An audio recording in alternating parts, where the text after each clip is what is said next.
Arvod. As ever, Jackie and I have agreed to how we're going to co-chair this meeting. I'll pick up the first few items and then I'll hand over to Jackie, and hopefully it'll be seamless. I'm sure it will be.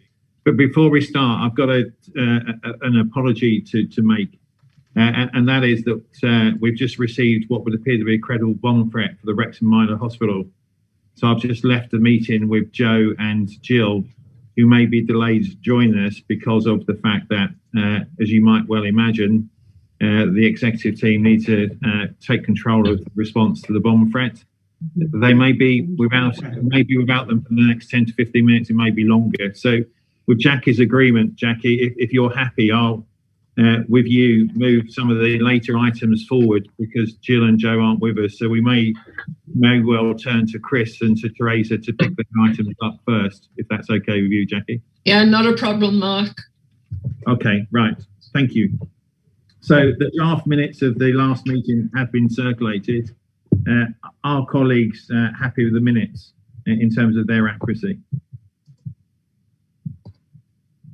Yeah. In terms of apologies, I should say we've got an apology from Arpan, who is on compassionate leave because of a bereavement in his family. The other apologies are connected with that incident. Otherwise, I expect Joe and Jill to join us. Jackie, did you want to record any apologies from your good self? Yes, we've got Michael Lloyd-Jones, Kelly Benton, Brace Griffiths, Linda Harper, Jill Williams, Stella Howard, Celia Hayward, Michael Boyle, Di Gill, and possibly Joy Baker, who's got some trouble with her broadband. Thank you, Chair. Thank you. So we then move on to the minutes, as I say. Are colleagues happy with the accuracy of the minutes? Yeah. Yes. Yes. Thank you. And then there were two actions. The first was for Teresa. Teresa, are you with us, and can you confirm that has been dealt with? I'd recorded apologies, I think, from Teresa on your notes, Chair. So I'm expecting Ian Wilkie for the mental health item. Okay.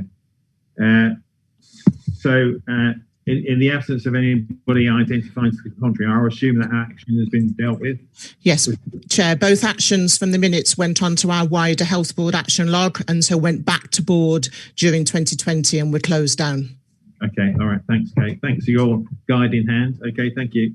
So, Jackie, as I say, I won't come on to Joe's item because she's not with us. So if you're happy, we'll go to the COVID-19 and vaccination programme first with Chris. That's fine, Mark. So I believe Chris is going to talk to us on the COVID-19 and vaccination programme. And I think you have got a presentation to deliver, Chris. Thank you, Jackie. Yes, I have. Just bear with me for one moment whilst I just get that loaded.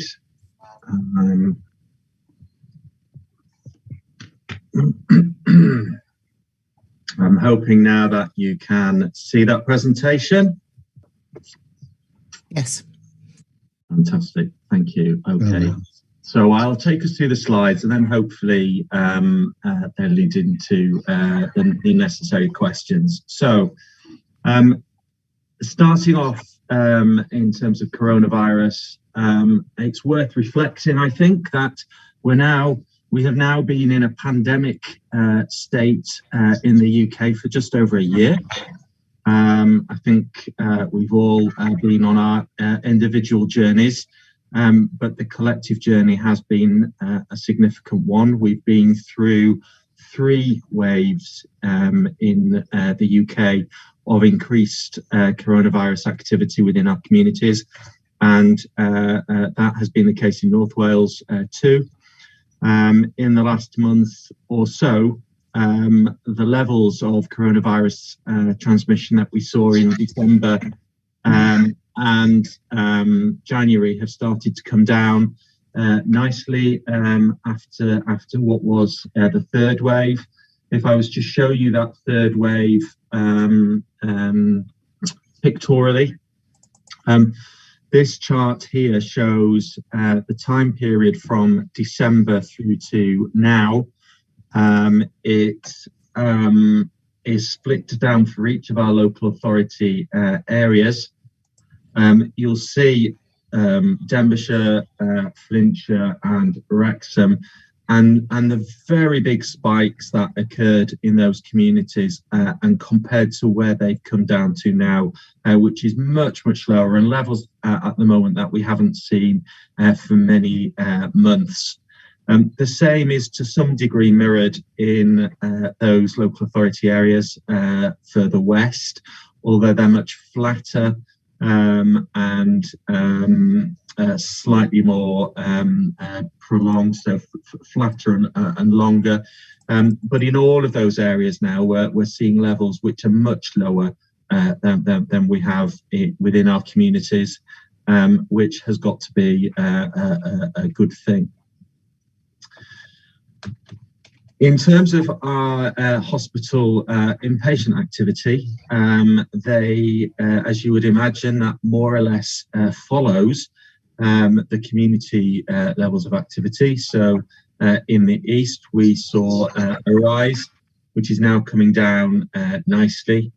In the central area, again, we saw a rise, not quite as high, but now coming down.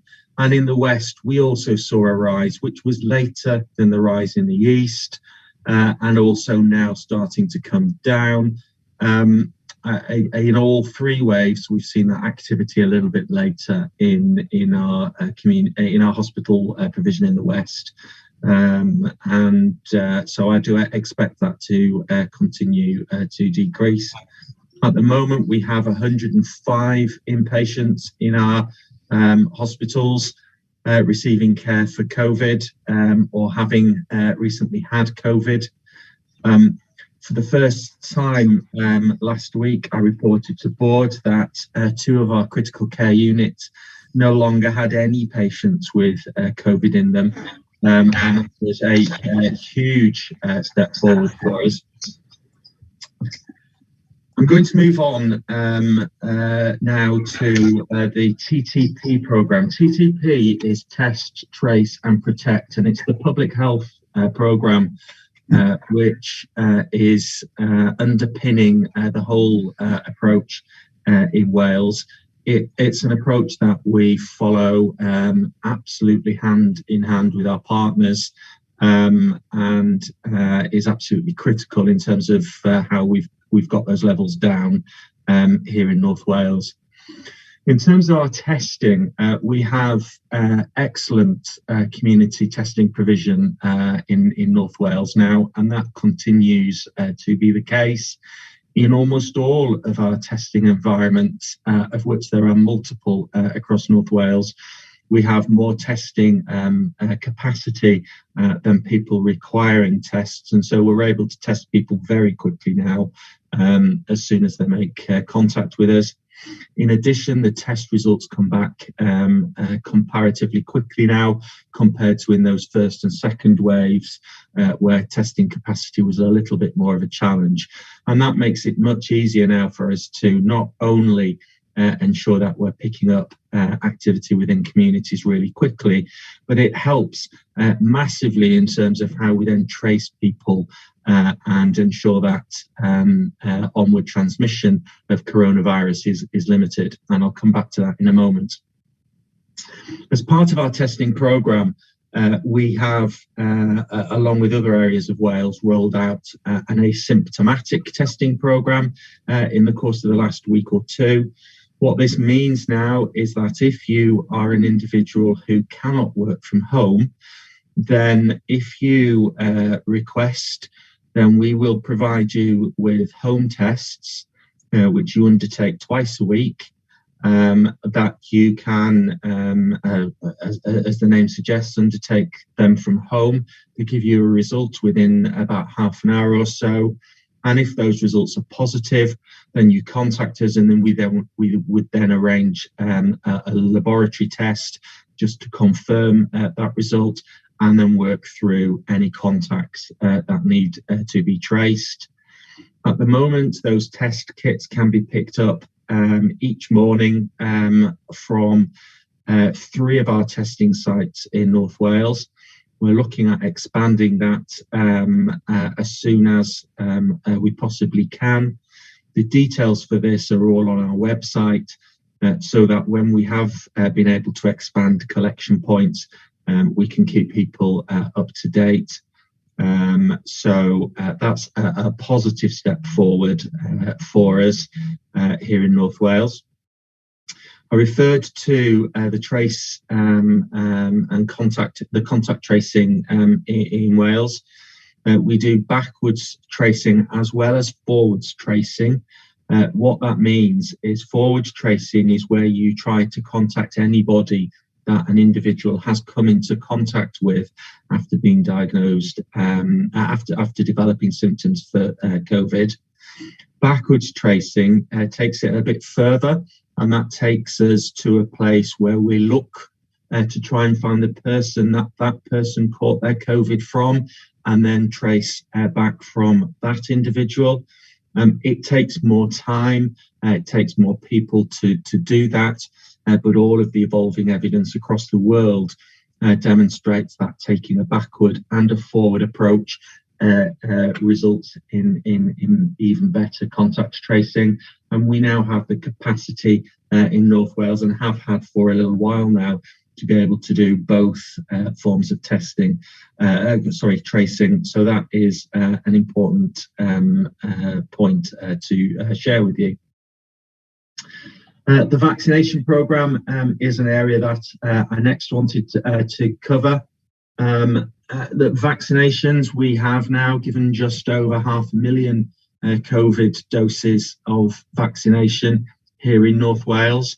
That's a phenomenal effort that has been successfully delivered by support from our partners, by provisioning how our own staff can provide that service, and with our partners, not least our GP and community pharmacy partners. Here in North Wales, we're using 2 vaccines. There are 3 vaccines that have been licensed in the UK, Pfizer, AstraZeneca and Moderna. There are very small numbers of Moderna vaccine currently available, and for that reason, we're using those in just 2 health boards here in Wales. But the distribution of vaccine has been done in an equitable fashion. So we have more Pfizer vaccine than they have to compensate for the Moderna vaccine that those 2 health boards have, and to ensure that we have a viable alternative to the AstraZeneca vaccine, for reasons that I will come on to in a moment. So we're using Pfizer and AstraZeneca vaccine. Within the 527,000 doses so far given, around 100,000 or just over 100,000 of those are second doses. You'll see from the graphic, it's not far off 50-50 in terms of Pfizer and AstraZeneca vaccine in terms of our use so far. We've got a little bit more of our Pfizer having gone for second doses. That's only because the Pfizer vaccine was available a little bit sooner than the AstraZeneca vaccine. And that means that more people have got to their time schedule for their second dose for Pfizer than has been the case for AstraZeneca. So those numbers will catch up as we get closer to the 12-week or so period, and have made sure that there's sufficient vaccine held back for those second doses to be undertaken when they are due. This chart shows the 10 categories that the Joint Committee for Vaccine and MHRA and the UK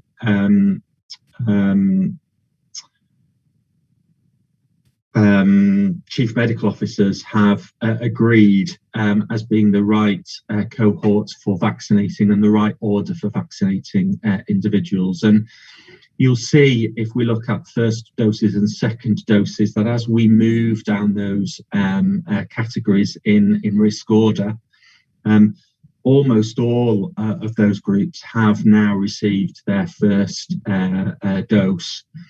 which is the dose that gives the greatest protection for individuals. The numbers reduce slightly as we go down, which reflects the fact that we've only recently been vaccinating the lower cohorts. Cohort 10 at the bottom is the cohort that we've just this last week or so moved into, and we're currently at 31% in that cohort. Alongside and in parallel to this, we're catching individuals for their second doses when they become due.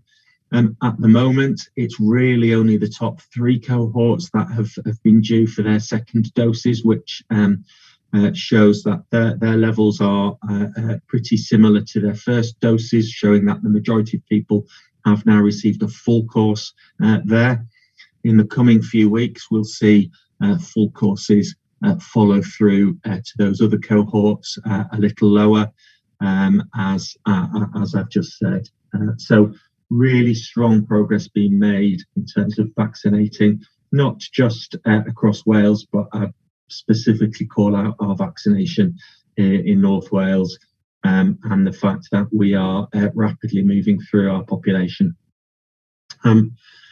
It is true to say it is an extremely challenging environment, a very complex programme for lots of different reasons, which we don't need to rehearse again. I'm sure people have seen much of this on the news. We are just about to launch 2 Zoom events for members of the public. I'm really pleased to be able to share this with you because it reflects, in part, the enthusiasm with which our team has taken to sharing as much information as possible on vaccination with members of the public, but also how we can do that in partnership with other organisations here in North Wales. The first of those events is next week. There's an event the week after. Details are on our website in terms of how to join into those events. We'd welcome anybody who wishes to join, not just those people that haven't had their vaccine but have some questions or concerns, but actually also those people who have received a vaccine who want to share their experiences of that. Everybody's welcome, and the purpose is really to improve people's knowledge and awareness of the programme. We are running a No One Left Behind programme here in North Wales. It's really important and has been really important in the course of the last few months to continually remind people that we think we know most individuals from their GP records, from their hospital records, but we don't know everybody, and sometimes people have moved and sometimes contact details have changed. So that whilst we do try to contact everybody at their right cohorted time, if you haven't been contacted, please don't worry. It's not because we've taken against you, it's simply because of one of the many technical challenges within such a complex programme. And if you get in contact with us, we will put you back to where you ought to be in that programme and make sure you get vaccinated. In the last couple of weeks, it's been especially busy in terms of trying to get through on the 03,000 number. As you would expect, cohort 10 is a very large cohort, and as we've opened that cohort up, there's been lots of inquiries from people who are predominantly working and need to change appointments, and all sorts of other questions relating to AstraZeneca vaccine in particular. So the call line has been particularly busy. It means that at times it's been hard to get through. So what we have put alongside is a web form so that people can just contact us through completing the web form. Absolutely recognise that not everybody is IT literate or has access to the internet. If you do have access, it's a really simple way of doing it, and it does then free up capacity for those people who need to speak to somebody. So it is there as an alternative to speaking to somebody. You can either ask for your appointment to be arranged, or rearranged, or you can contact us to tell us that you haven't yet heard from us, but you think you should have done. And in both cases, we will then get in touch with you with a more appropriate appointment offer for you. I did just reference the AstraZeneca vaccine and some of the communications that we've been having with regards to this. I'm sure you're all aware of the recent changes to the guidelines for using the Oxford AstraZeneca vaccine, which are that if you have not received any doses of it yet and are under the age of 30, then you shouldn't receive the Oxford AstraZeneca vaccine unless there are particular reasons to do so, and should normally be offered an alternative. That means Pfizer or the Moderna vaccine. For us in North Wales, there's around 70,000 individuals who fall within this particular group. Now, it's important because when you work through the mathematics of how many vaccines are available in the UK and which are currently licensed and which are currently in production and available, and take into account that 70,000 individuals, it means that we have just about enough Pfizer and Moderna vaccine to be able to vaccinate the under 30s, the adults under 30, but not much surplus to that. And that means that at the moment we're in a position of making an offer to those under 30 of the Pfizer vaccine and those over 30 of the Oxford AstraZeneca vaccine. Now, both vaccines are being delivered to us on a weekly basis. And because we don't want to keep vaccines in the freezer or in the fridge rather than in people's arms any longer than is necessary, then what you will experience, and people have already experienced, is that there will be some people under the age of 30 who are receiving appointments, even though their neighbours who are between 30 and 50 have not yet received their appointment. This isn't because people have been overlooked. It isn't because we think it's right to offer to the entire group without any priority. It's because we're having to run an under 30 adult stream at the same time as a 30 to 50 adult stream, so that we can administer all vaccines as soon as we get them. It's a process that we will work through over the course of the next few weeks until we've vaccinated the entire adult population, and we remain on target to do that by July. We are committed to deliver our vaccines as close to individual communities as possible. You'll be aware that we've delivered a large amount of vaccine so far through mass vaccination centres on 3 or 4 sites in North Wales. We are looking actively to move that provision into local communities. It's not easy, particularly with the Pfizer vaccine, because of the handling requirements that we need to work with for that vaccine. But we have plans now for most communities to be able to deliver that vaccine close to those localities. Where possible, we're using our primary care providers, but not all of our primary care providers are currently in a position to be able to continue to vaccinate. There are lots of reasons for that. It's a very labour-intensive process, and some practices are probably better spending their time and effort now trying to catch up on some of the unplanned cancelled activity during the coronavirus pandemic rather than vaccinating. Where that's the case, we're looking to put in alternative provision. So lots and lots of work underway to maintain that local footprint, but that is exactly what we will do. And alongside that, quite a lot of work underway at the moment in terms of possible booster programmes for the autumn and winter. Those programmes are still being worked through by the experts in terms of what is right and what isn't, what we should be delivering, who to and when. So as soon as the science behind it has been agreed, then we'll be able to roll out those booster programs too. On that note, I'll stop presenting, but I'm very happy to pick up any questions.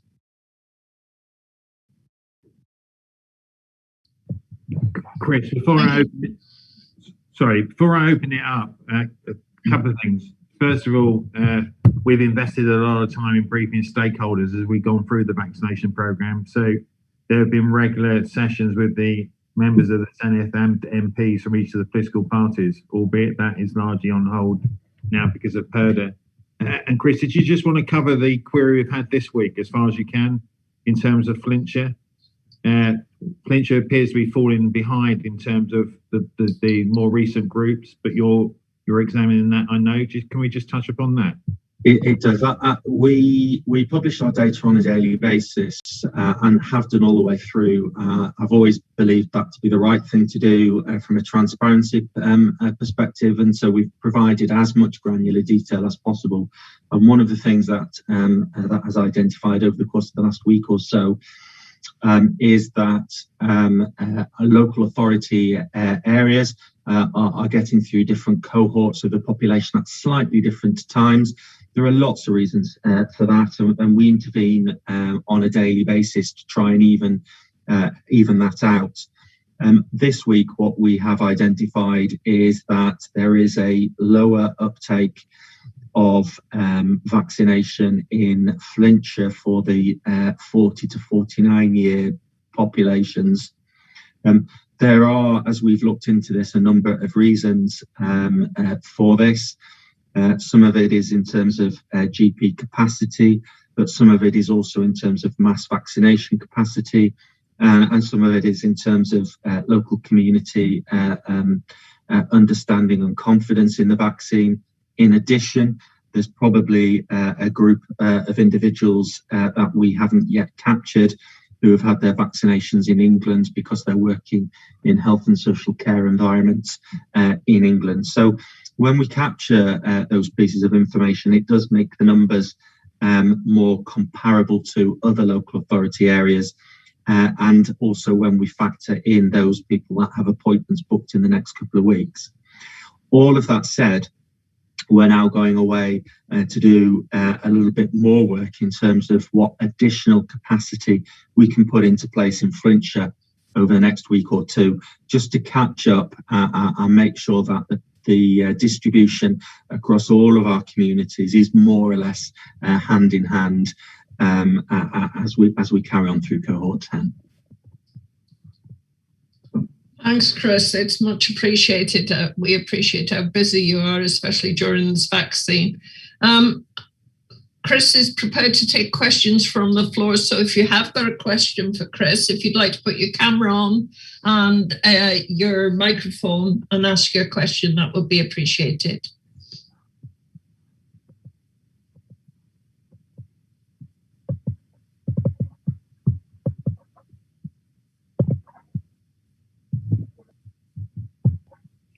No?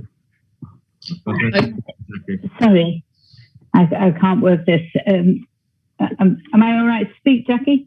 Yes, go ahead, Sean. It's not a question, Chris. It's a compliment, really. I've just come back from my GP's practice, having had my second one 5 minutes before the meeting. I've never seen anything run so smooth, and I've never seen so much information given to us. And I'm not the only person that's saying that. So it's just a compliment to you and your team. Excellent. Thanks for that, Sean. No problem. Thanks very much, Sean. You're welcome. Chris, it looks as though you've got off lightly today. I think everybody appreciates the work you're doing and the speed at which you're delivering the vaccine, and also the fairness in which the vaccine is being delivered across the 6 counties. I know there were teething troubles to start with, and we kept an eye on things. We know that when Jeff brought these to the attention of your department or whoever was looking after the vaccine, it was dealt with speed and efficiency, and we didn't encounter those problems again. So thanks very much for taking up our comments in that way. and keep up the good work. So thank you very much, Chris. Thank you, Jackie.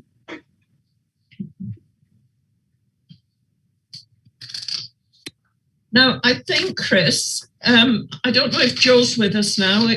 If you want to go to Joe's presentation, Mark? She should be with us. Joe, are you still with us? I am, yes, and happy to do my agenda item now. And if I do need to step out once I've finished, I'll leave a message on the sidebar. Thank you. So I would like to say thank you to CHC colleagues for their welcome on my return to North Wales. I've had the opportunity to meet with CHC officials and with Jackie in advance of presenting to the full CHC Council this week. So I would just like to say a very big thank you for the time you've already given me. And I'd like to acknowledge the important role that the CHC does play, given your responsibility for representing independently the interests of the patients and the public of North Wales in order to hold us to account in a journey of improvement, both in terms of how we plan and how we provide our care. And Jackie described the role of the CHC as a critical friend. That independence is very much in play, as I observe in the relationship between the CHC and Betsy Cadwallader, and we appreciate and welcome your critical friend relationship with us. I thought I might start just with some personal observations, being back into North Wales, about the organisation that I'm privileged to be a part of, serving the population of North Wales. I always like to describe myself as a public servant, because I think that's the best way of thinking about the role as chief executive of a healthcare provider, here to serve the population of North Wales. And I will talk a little about our emerging organisational priorities, but I would just like to speak for a few moments about my personal priorities coming into the job. As some of you will know, I'm a person who likes to put the patient at the heart of the work that we're doing. And speaking as a person whose family members have received the care and support of Betsy Cadwallader and its predecessor organisations across and also social care. And whilst my experience is only one person's experience, that experience is on my mind as I think about how we can consider our improvement journey. I feel very passionately that our staff, our clinicians, our co-colleagues are the key partners in service delivery and in the provision of perfect patient experiences, or as close as possible that we can get to. Because of course our aspiration, our staff's aspiration, is to provide services that we would be comfortable to receive ourselves or for our family members to receive. And where there are areas for improvement, and there always are those areas in healthcare, that we openly and transparently work on those areas for improvement for the benefit of the population of North Wales as a whole, in order to improve health and care outcomes. So I do think it is important as an organisation we seek to create an organisational culture which enables our clinicians to thrive, to grow, and to have the flexibility and freedom to deliver the best policy, the best possible healthcare that is consistently provided across the organisation as a whole, and is consistent with best quality care standards. I think it's important as an organisation that we develop our approach to engagement, to thinking through how we can talk about co-design, co-delivery, engagement and consultation about our services, both on a day-to-day basis and as we think about developing our clinical services plan in the context of living healthier, staying well, and the principles of a healthier Wales. It's important to me that we acknowledge that that healthcare starts at home, with family, with self-care, continues to be provided by primary and community care, into acute services, and into specialist and tertiary services. And from an individual patient, family or carer point of view, whilst the boundaries between those levels of care, all between health and social care, may seem important to organisations, to individuals they are less so.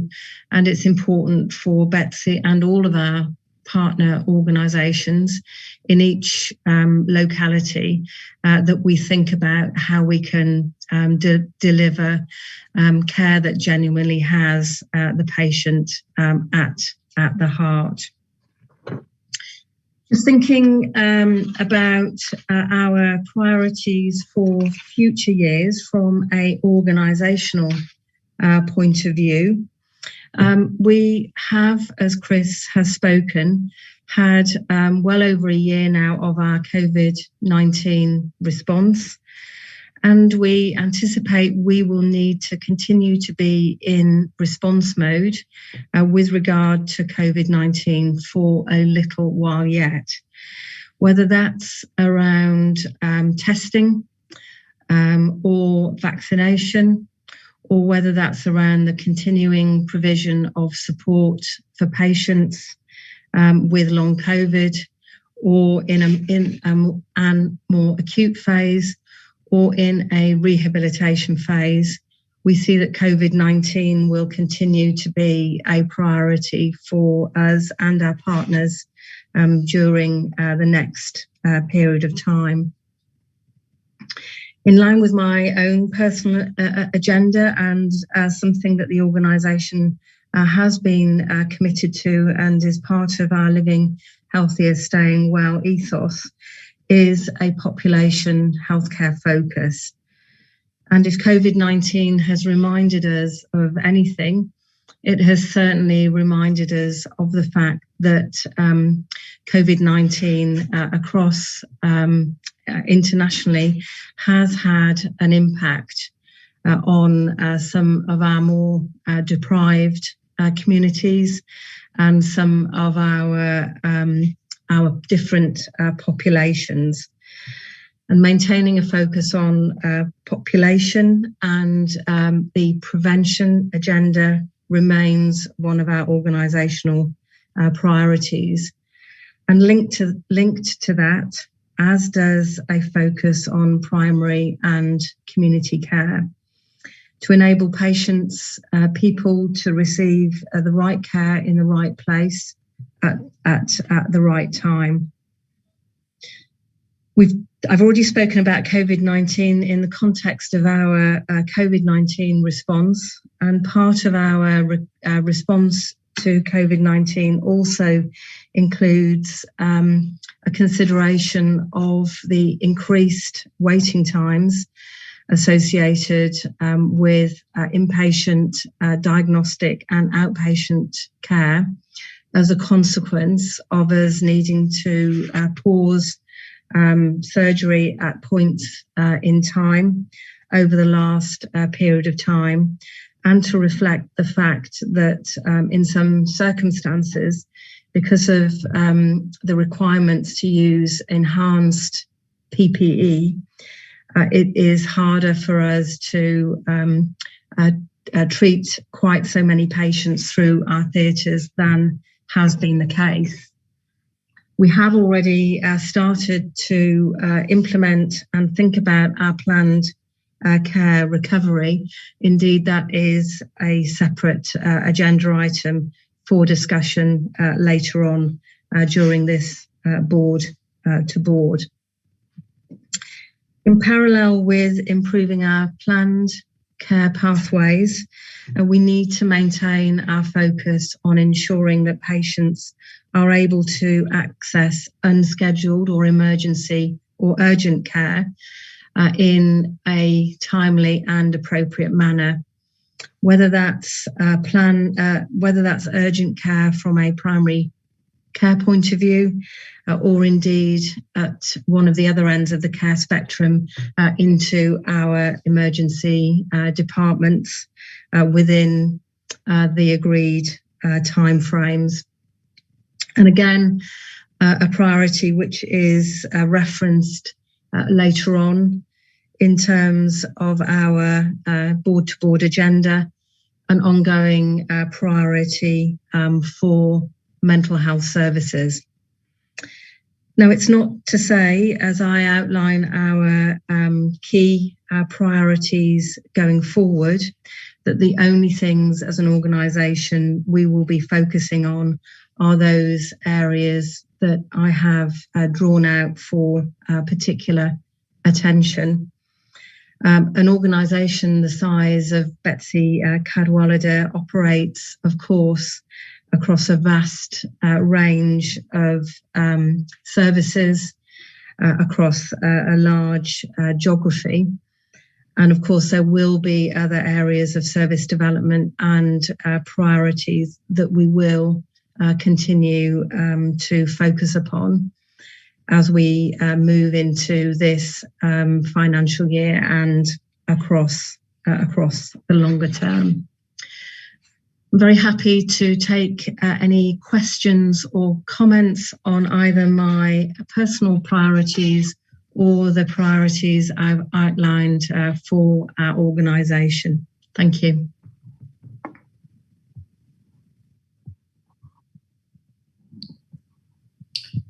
Jo, thank you very much for that presentation.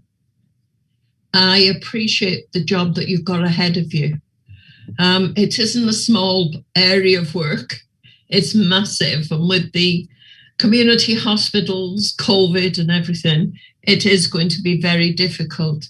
You touched slightly on refer to treatment.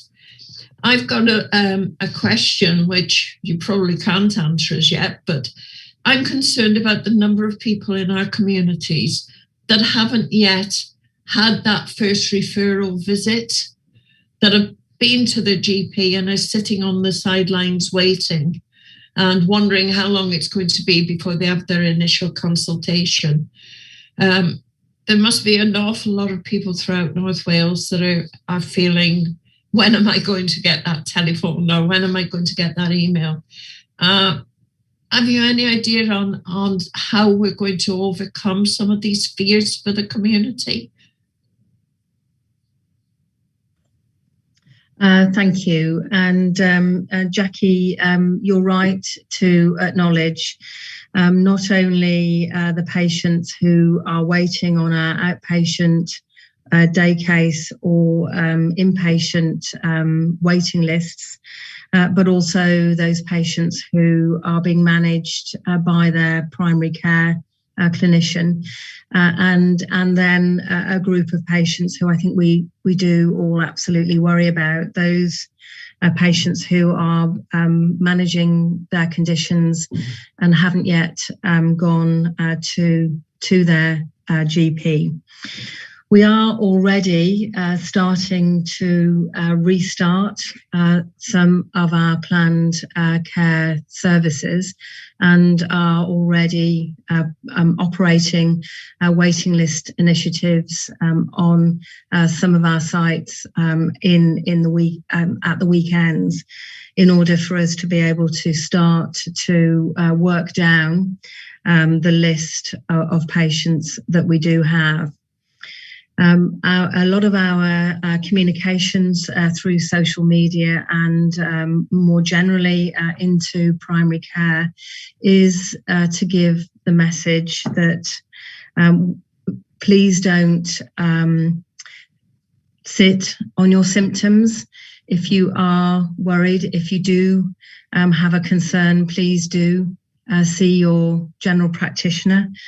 And if those symptoms are significantly concerning, we will, in the normal way, make every endeavour to see those patients in strict clinical urgency.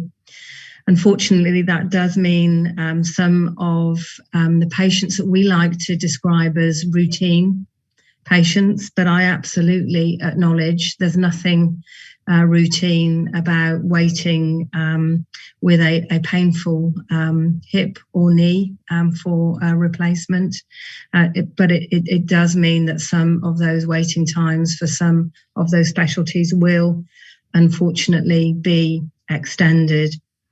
Now, the good news is that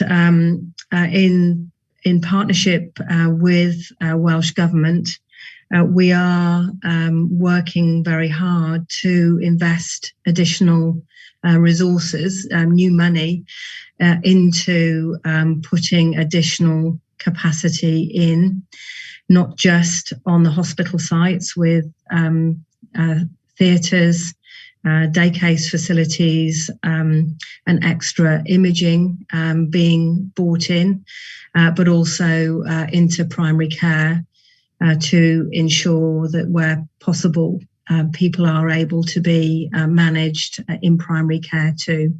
Thank you. Thanks, Jo. It is appreciated because, as I say, it is a concern. The other concern is the length of time that it's going to take you to get back on track. And we're also concerned about where money is fine from Welsh Government, and you need that money to provide additional services. But where are you going to get the resource to actually address the additional capacity that you'll need? And thank you, Jackie.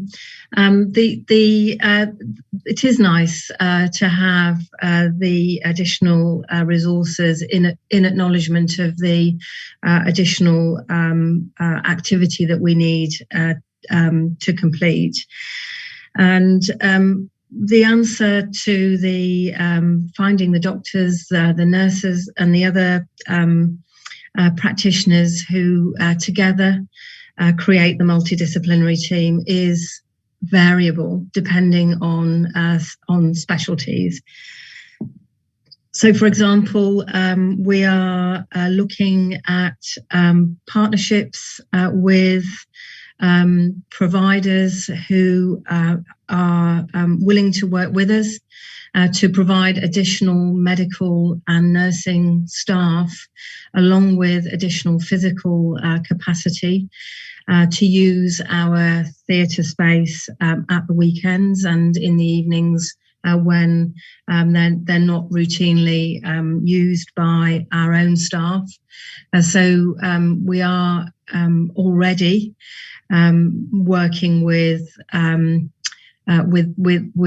teams of staff who support our own employed staff so that they can have a break, and we can still offer those weekend surgeries for those patients.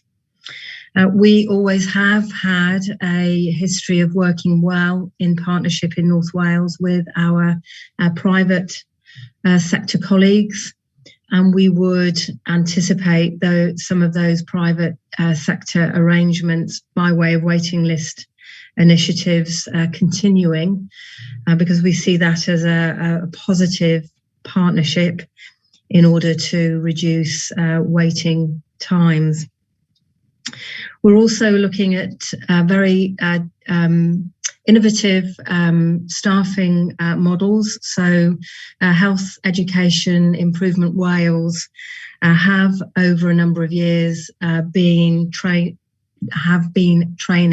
physician assistants, and we have also a strong history of training clinical nurse consultants and utilising pharmacists in a range of enhanced roles, all of which under the supervision of registered clinicians make a really great additional contribution to our workforce across primary and secondary care. And I certainly think those innovative models of care will continue to be developed in Wales and will continue to be used.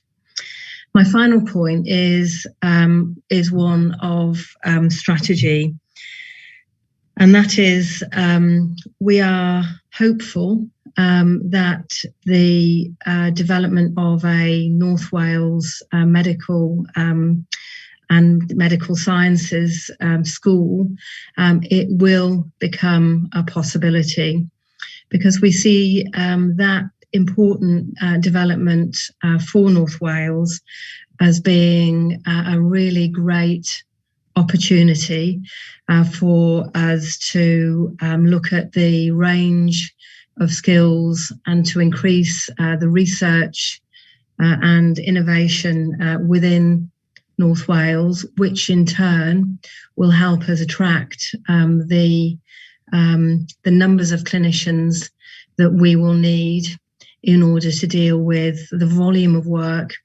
associated with our COVID-19 backlog. Thank you. Thanks very much, Jo. Much appreciated. So is there anybody else who wants to ask a question? I can't see any hands, but now's the opportunity to do so. Yeah, I've got Vicky. Vicky Harvey has had her hand up for a while, and also Adrian Thomas. So Vicky, if you'd like to come in now. Thank you. Jo, thanks for the presentation, and I found the one last week very interesting. I have to say my family's had very good treatment, both from our local GP and from Ysbyty Gwynedd. Got no real complaints. But I do find sometimes communications could be a little better. Now, last July, my husband went to the GP and was referred to a specialist, or he was told he would be referred to a specialist.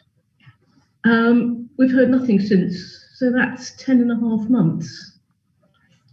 Okay, I know things are tight. It may be another year before he's seen, but at the moment we don't know whether actually did the referral happen. Perhaps if we rang up and inquired, we'd find he hadn't been referred. There'd been a mistake. Is it possible to have perhaps some sort of just a confirmatory letter or a text or call saying, "Dear Mr. Harvey, your GP's referred you. We're very busy. We'll be in touch within the next 6 months, 12 months, 18 months, whatever it happens to be."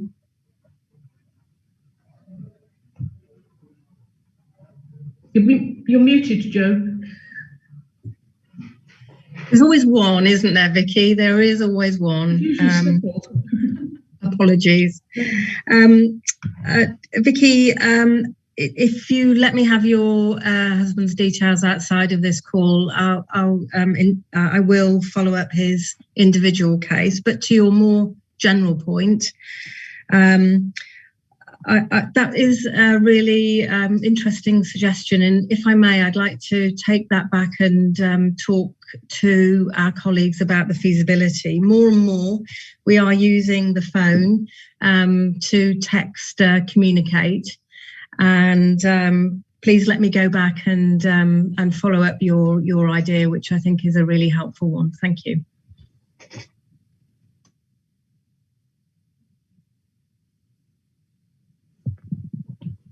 Adrian? Thank you, Chair. I just wanted to add some detail, if I may, just around sort of what Joe had said around what we were doing, about what we were doing, specifically around diagnostics. So just some examples there where we have contracts in place to insource additional capacity in endoscopy and in radiology, and we've got additional radiology, MRI and CT scanners on sites across North Wales. And we've also done some insourcing for neurophysiology, and we'll do some more of that in the future. And cardiology are looking at their waiting times as well, and helping each other out across North Wales. And just I suppose, as a note, the number of patients waiting over 8 weeks came down by 1,800 between February and March. So I guess just a bit of a demonstration of how hard our teams are working to take things forwards. We introduced some things during COVID as well. So FIT testing, trying to reduce endoscopy, local anaesthetic template biopsy. So other things that we did or introduced during the pandemic, which are also helping, and service innovations around that. So just wanted to add something to that. I thought it might be useful. Thanks, Adrian. So Jackie, before we move off this item, I've got some observations to make too, and they start with the fact that there are, in my view, reasons to be positive and to look to the future with some ambition. That starts with Joe's arrival, who was clearly appointed by me and others. And I have to say, and it's only 4 months in, but I find Joe to be impressive. And we share a sense of the priorities moving forward and how we should pursue them. The second thing is that the £82 million awarded by Welsh Government over the next 3 years was hard fought, but is a recognition of a growing confidence in the organisation to invest that money wisely, but also to give us some flexibility in terms of focusing more on service improvement and transformation than trying to save money, albeit the £82 million awarded is clearly not a panacea because it has not cured all of our financial challenges, but it is a sign of growing confidence in the organisation. Of course, that's reflected in the de-escalation from special measures to TI, targeted intervention. Now, there are different views, no doubt, in this room or on this call about whether that was truly merited, and I have some views on that myself, but nevertheless, that has occurred. It has enabled us in the conversation with Welsh Government to be clear about what their expectations are in terms of the new framework, which was not always present in the past. And some of the other positive dialogue that's taking place and some signs of support and ambition. Joe's already touched upon the medical school. Joe and her team and Yuan at the university and his team are working very closely on establishing the case for that medical school, and colleagues in the call will all know, I'm sure, that each of the party manifestos now reflects the fact that they believe a medical school will be coming to North Wales.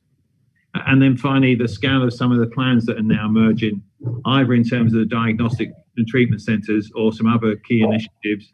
And Joe and I are absolutely convinced, I think, that what we've got to do is to put more dilemmas at the door of Welsh Government in terms of how we want to improve services up here in the north in favour of our communities and patients. And, you know, there will come a time, won't there, whereby we, of course, will be seeking to engage you in understanding what some of those changes are going to be, to see you discharge your statutory responsibilities, but hopefully assist us in where the case is justified, helping us to make that case to stakeholders, to communities, to patients, but also, as importantly, to Welsh Government.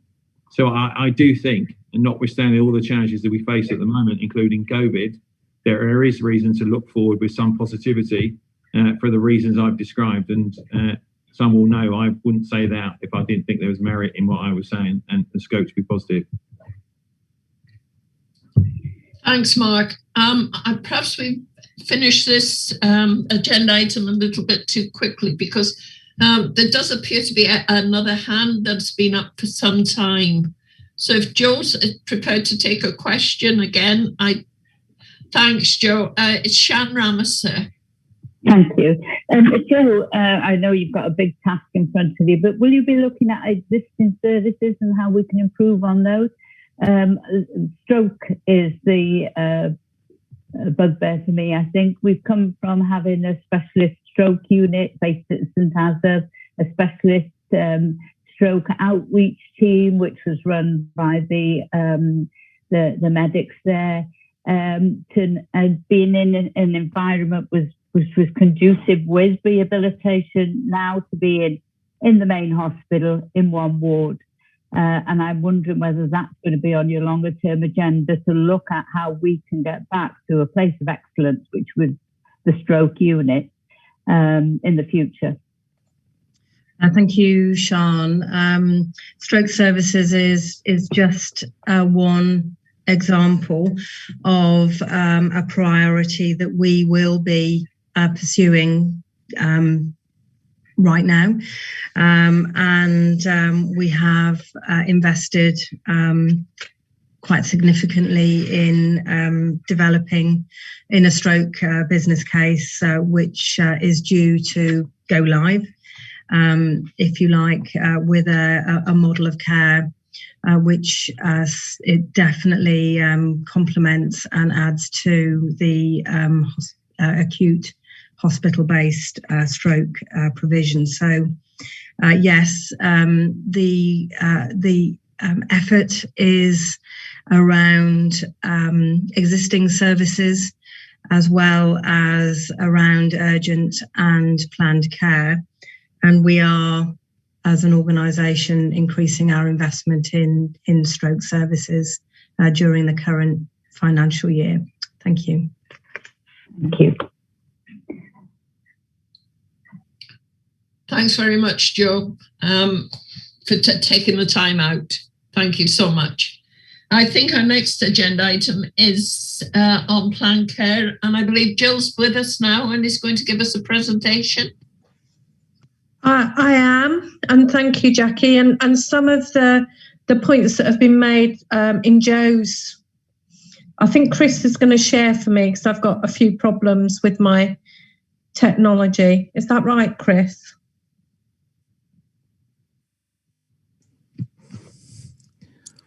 Thank you.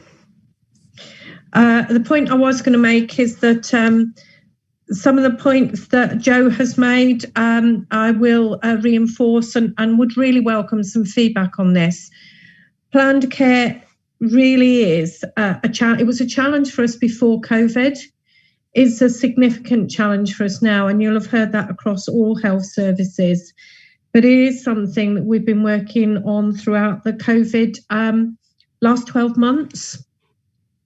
And I will thank colleagues on this call who have supported us in some of the work that we've been doing to maintain our essential services, which has supported both our staff, but also our patients and public have been flexible in attending sites up and down North Wales to ensure that we've maintained those essential services.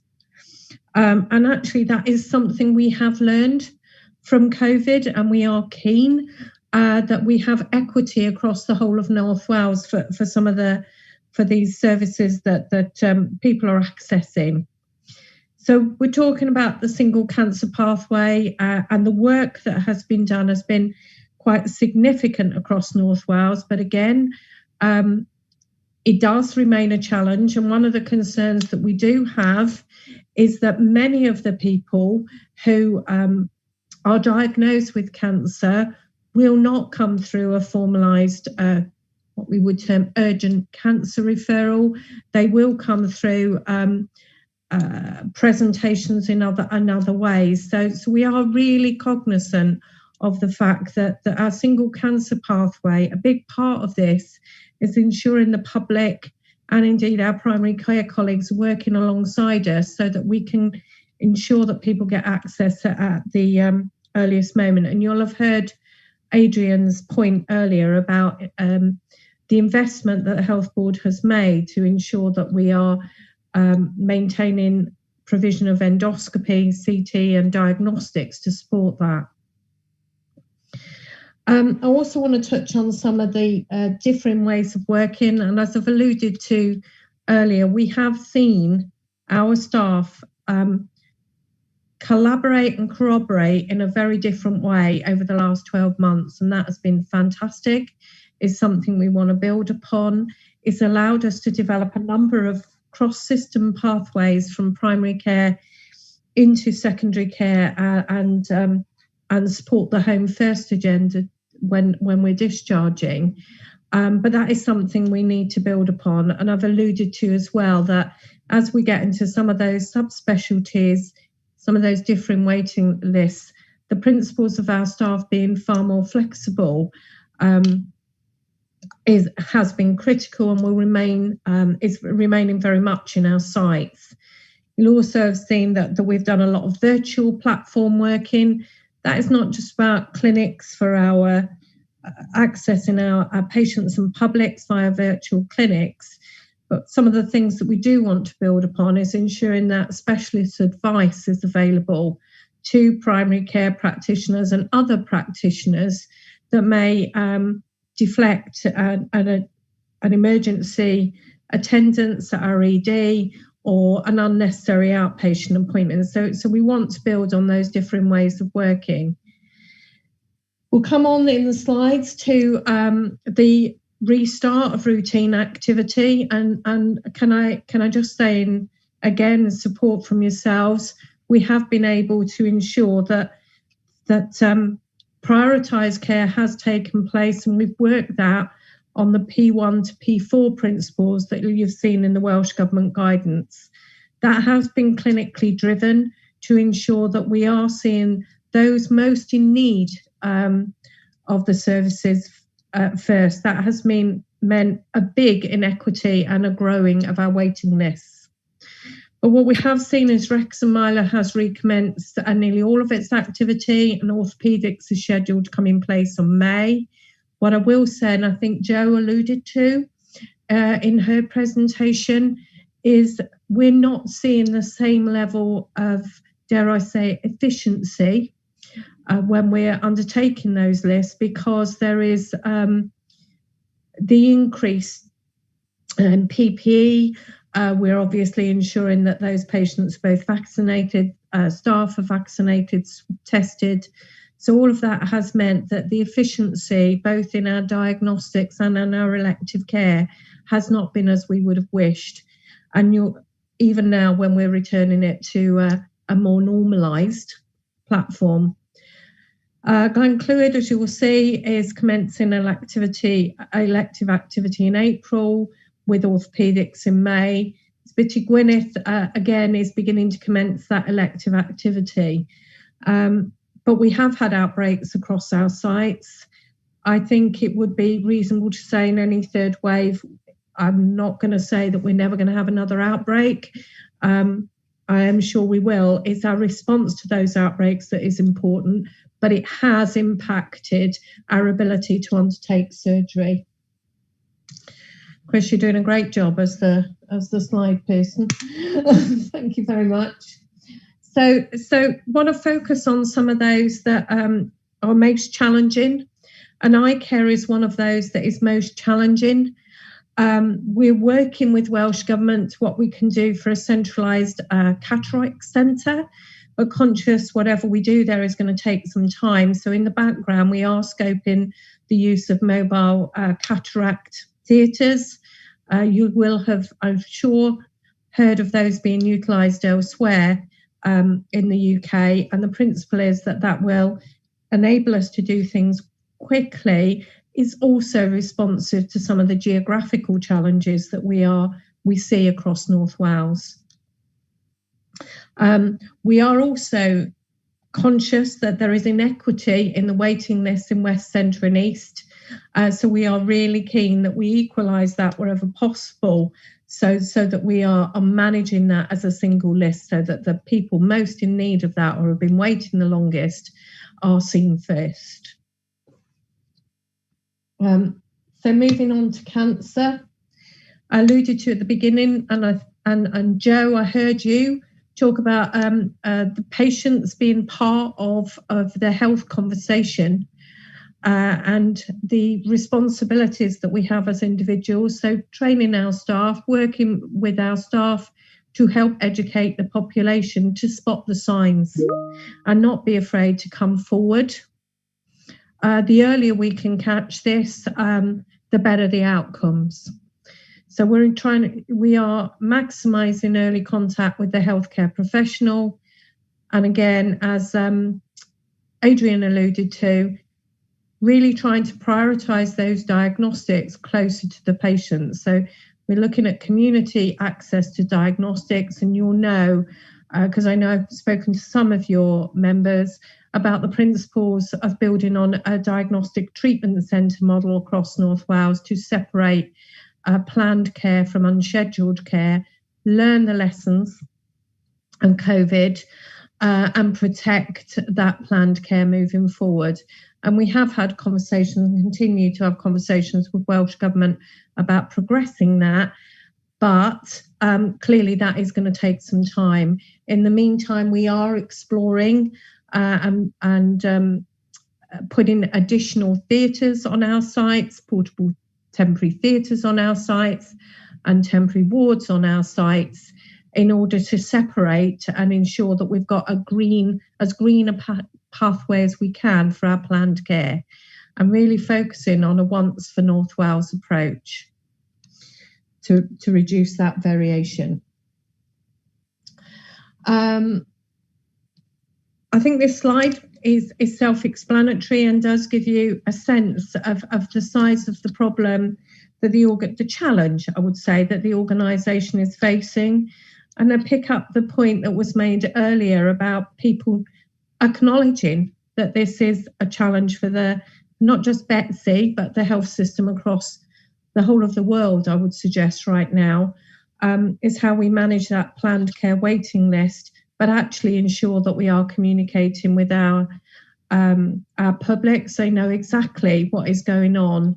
And I'm pleased to let people know, and I believe it is being communicated today, that we have opened a part of our website around frequently asked questions, and we are aiming to reach out to everyone on that waiting list, not the follow-up waiting list, but the waiting list over the next weeks to ensure that we've got the details and that those details are appropriate.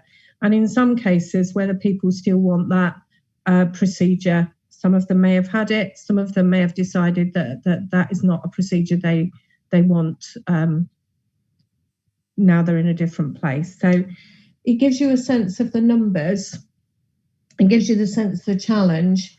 And on the next slide, it will tell you that for that does mean that in order to get a recovery, recalling that before COVID, we were still looking at an 18-month recovery, 18 months to 2 years. This has now been pushed back to 4 to 5 years, particularly for specialties such as orthopaedics. So there is a lot of work being undertaken within orthopaedics to see how we can deliver services differently. I have talked about the Diagnostic Treatment Centre, but there are also prehabilitation pathways going in place, and this isn't just for orthopaedics, it is around some of the cancer pathways as well, so that we can keep people as fit and healthy and as ready for their procedures, so they can be as ready for their procedures as is possible. And that will, of course, have the double benefit of ensuring that people can recover quicker from those procedures as well. But when we look at orthopaedics, particularly some of the public health interventions we can make and support the public with, that could mean that procedure is no longer required. So we're really keen on developing and implementing a prehabilitation pathway, as we're calling it. The urology robot was delayed due to some of the procurement around Welsh Government, but we are comfortable that will be deployed in the summer. And I know, Joe, as the CEO, you are heavily engaged in those conversations with partner CEOs to get updates on that particular initiative. So we are looking at that being deployed in the summer. All of our sites are working on recovery plans, and Welsh Government have given us access to some additional funding. There may well be more, but they have given us access to bid against additional funding to fast track some of the work that we want to do. And those bids are being developed. And our first submission of those plans and principles, I think, Joe, you are aiming to sign off this week so that we can ensure that we can progress those as quickly as possible. But again, apologies, Joe, because I missed some of your presentation, but we have used some of the funding that we were given by Welsh Government to ensure that some of those high-risk specialties, high-risk areas are given early support to progress. So in terms of our next steps, we will continue with the risk stratification of weights rather than just time weighting. I think time weighting now is not the most positive indicator that we can use, although it is one of the indicators we will use as part of that risk stratification. Reiterate the requirement to work in partnership with other stakeholders around the education and promotion to avoid surgical interventions where possible. Expand virtual healthcare, acknowledging, though, that there are those where digital options are not appropriate, and ensure that we are focusing on the right individuals for that virtual healthcare and virtual consultation. And I will say that means access for our own practitioners to get that virtual advice. So we've been using something called Consultant Connect during COVID, where primary care and other practitioners have had access to consultant experts. That has been well received, and it's something that we want to continue. I've alluded to the additional modular theatre that we're bringing on site in the coming months. It's likely that that will be towards the end of the summer months, because we have to make the sites ready for that in terms of not only space, but ensuring that we have the appropriate services built in. Continuing and extending that once for North Wales approach for all patients, so that we don't have people waiting different lengths of time across North Wales, acknowledging that some people may prefer to wait slightly longer and be at their most local site. So we recognise there's a balance there.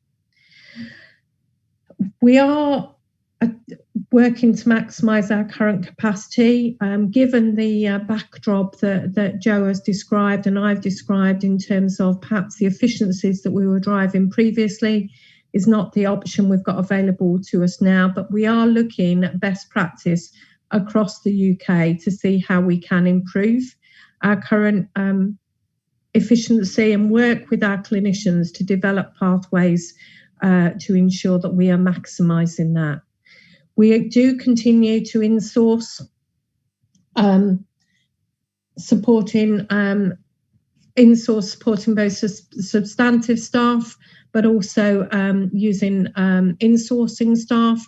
And we've done that with a good effect in both endoscopy and in our eye care services, particularly around cataract. And we are working with some of the private providers to see what short-term capacity they can provide for us as well, so that we can work through the backlog of services that we have. And I'm happy to take any questions.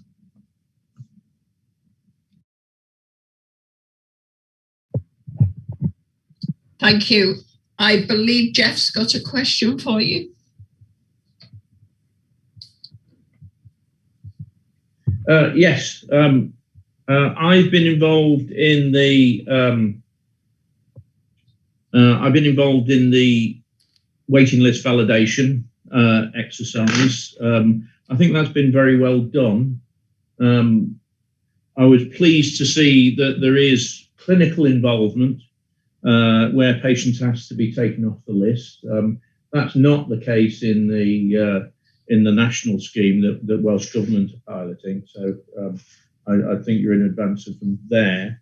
I believe that the diagnostic centres are going to be key to addressing the backlog in planned care.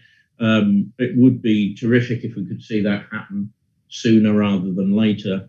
The other thing I'm wondering about, Jill, is it possible to have planned care hospitals that don't have emergency admissions? I think the 5-year plan is just not achievable if we carry on doing what we were. I recall in the 1990s when waiting times for joint replacement were commonly 5, 6, 7, 8 years. That was the solution, and they whipped through the outstanding cases. It was mainly the non-complex ones. It wasn't an ideal solution, but it got waiting times down to where instead of complaints about long delays, we have had complaints about people being offered their operations too soon. Thanks, Jeff. I'm happy to answer that. So in terms of the early solution to that, Jeff, is, as we said, the pulling in the modular wards and theatres, which will be separate from the main hospital, so that we can protect that capacity. We know that we've got the red and the green pathways now, but we also know that in normal winter months, and I think that's what you're alluding to, we get high levels of cancellations because of the unscheduled care. So we have had some really good conversations with our orthopaedic consultants, and we are continuing to have a conversation around Welsh Government about how we develop potential diagnostic treatment centres with elective capacity aligned. What we haven't precisely got to, Jeff, is what does that mean in terms of the size of what that may be. But our orthopaedic consultants have now worked with us and are keen that they have a separation of the elective work where that is feasible. But as you say, Jeff, that we're not going to be able to build that in the very short term. It is longer term, hence the principle of the modular wards and the modular theatres. Thanks, Jill. I believe Francon Williams would like to ask a question. Francon? Yeah, thanks, Jackie. Continuing the orthopaedic theme in a way, but it's to do with the elective surgery. I think I picked up from your slides that orthopaedic or restart of elective surgery and orthopedics in particular, orthopedics seem to be lagging other surgeries. And I just wondered whether you could give us an insight as to some of the reasoning behind that, because I'm sure there is, given orthopedics waiting lists and so forth have been a concern, remain a concern for us. Thanks, Jill. I can, Francon, and part of that is the requirements, the hyperclean requirements that are required for orthopedics. I'm sure, I think Chris is on the call, would support that. So it is one of those where getting infections in orthopedic patients, there are very high risks. It is ultra clean, and clearly we need to manage that risk. And so consequently, that's what we have been doing to ensure that those patients are protected, not only in theatre, but when they come out of theatre.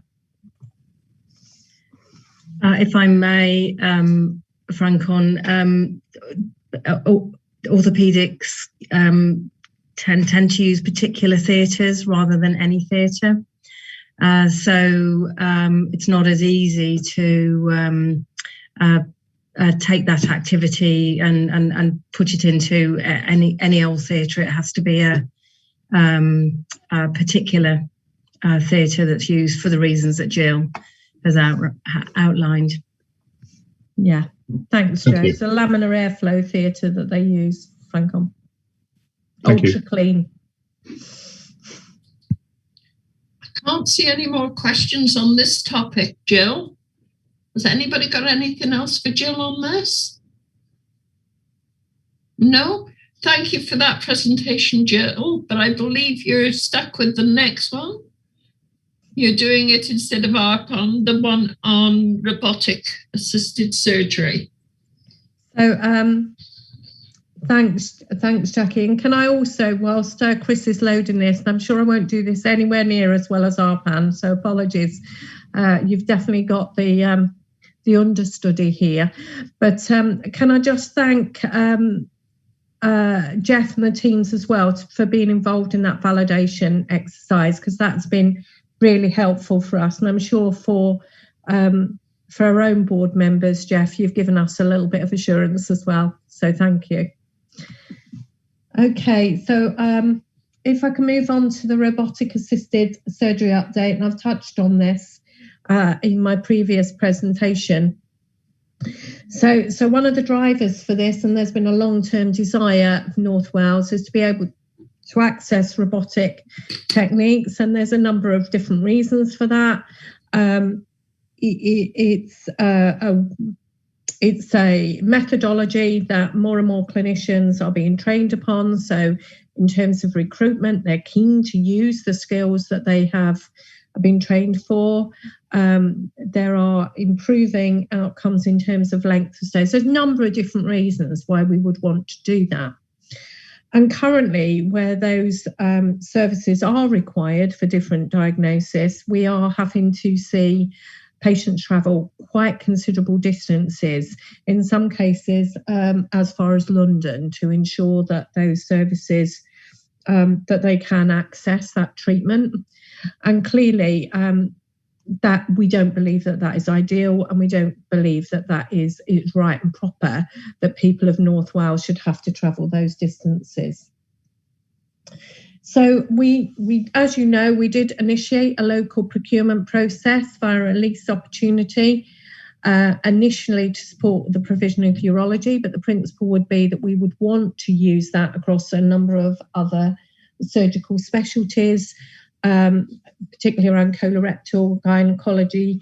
There are a number of services that could potentially access that in the longer term, but certainly the initial service that we want to use this for is within urology, and I think that's for the purposes, for the reasons outlined. So during the time of the preparation to move forward with our own procurement, and if we had lease, sorry, Chris, can move forward, it was clear that in pulling together the lease arrangements, which we would be tied into for a considerable time, there was the aligned with that and All Wales procurement. We have been, and I know Joe and myself have continued to press this button to ensure that we are at the front of that queue in the procurement. So as the robots are allocated, that we are at the front of the queue, and I can assure you that both Joe and I have been assured that this is the case. And as a consequence of that, we are in that procurement phase, and as I articulated earlier, it is planned that that will be with us in the summer.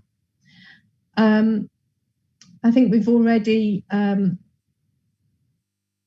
I've already alluded to the fact that that would be across a number of specialties. So although we're using it for urology, other organisations are using it for other subspecialties. So there is a real keenness, if you like, to look at a Pan Wales network, so that we're ensuring that we're working on this on an All Wales basis, and there is the shared learning that enables us to move forward at pace. And there is a keenness to develop that robotics physically, as well as the movement into that artificial intelligence, which we're hearing more and more about within these arenas. So moving on, so taking all of that into account, the decision was made to participate in the All Wales tender process. Some of that was financial because, as I say, we would have been tied into a long-term plan. And this has, whilst it's meant a short delay in the programme being implemented, we're now confident that the day of unveiling, for want of a better term, is very, very close to us. And as I say, I know that Joe is in close contact with the Cardiff and Val CEO, who is the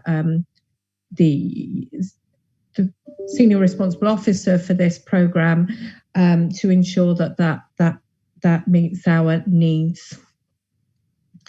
So we are the tender process has all been finalised, and we are looking towards how we move forward for not only the commissioning of the new services, but I know in conversation with one of our clinicians, Mark Pollin, described the implementation plan that we need to put behind this. So the procurement process, as I'm sure I don't need to tell any of you, is confidential. It is a very highly competitive environment, and so there are checks and balances that have to be in place before we can share the detail and share any preferred bidder as a consequence of that. And as I say, I'm sure I haven't done that the justice that our PAM would have done, but hopefully I've given you a clear sense of where we are. And I do think sitting alongside this, we need a clear implementation plan to run alongside. Thanks very much, Jill. As you know, the robotic surgery and the robot was a particular kind of pet of mine and Dr. Christine Evans, who was a CHC member. And we worked a long time in getting stats and talking with the consultants and patients around urology, as it was Christine's field. And we were over the moon when we heard the back end of last year that we would be getting the robot. And we were disappointed when it didn't happen by Christmas as we anticipated. Hopefully we will get the Da Vinci robot, which I believe is the one that the clinicians, especially in urology, were very keen to get. And I just hope that this does have a smooth path now. We can see it in situ in Ysbyty Gwynedd as soon as possible. So I can't tell you what type of robot that we're going to get, Jackie. I'm no closer to some of that commercial knowledge, but what I do know is clinicians have been involved in that process. So this isn't something that has been excluded clinician. On the contrary, they are at the heart of this. I can also give you assurance, and I'm going to use Jo's name in vain so she can virtually kick me. But both Jo and I, and indeed Sue Hill, are very closely monitoring to ensure that we receive the robot in a timely way, as has been promised. Well, I think appreciate the presentation, Jill, and thank you. I know you were thrown in the deep end on that. I can't see anybody's hand up, but just as an aside, when that robot is delivered to Ysbyty Gwynedd, I know Jeff and myself will definitely be opening a bottle of something. You will be invited to see it, both of you. And I'm sure it's a bottle of fizzy water you're referring to, Jackie. Of course. Thank you very much for that. But absolutely, we'll ensure that you get you get to see it in all its glory. Thank you very much. Mark, I think that it's up to you now. Perhaps not. Right, we'll go on with the agenda. And I think our next, have we got Ian White with us? Oh, there you are, Mark. Do you want to carry on with this agenda item, please? Yeah, fine. Sorry, I was caught up with something else. So It's fine. Mike, are you there, or Ian, are you there picking this up? Hi, Mark, I'm here. Hi, Ian. Hi. So can we hand over to you, please? Certainly, yep. Thank you very much. So in terms of introductions, my name's Ian Wilkie. I'm the Interim Director for Mental Health and Learning Disabilities. I've been working in the division and the health board for the past 6 months.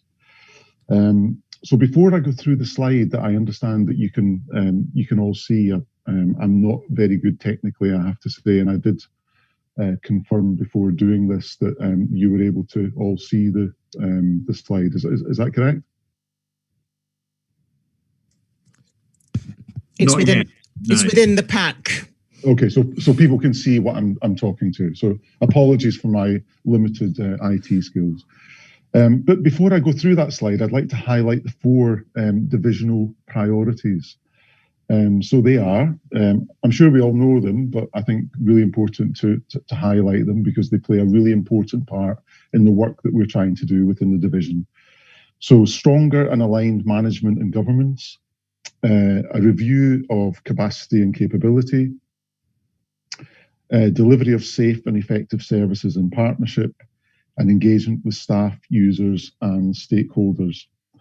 And I think these priorities dovetail very nicely with the values of the health board, those being putting patients first, working together, valuing and respecting each other, learning and innovation, and to communicate openly and honestly.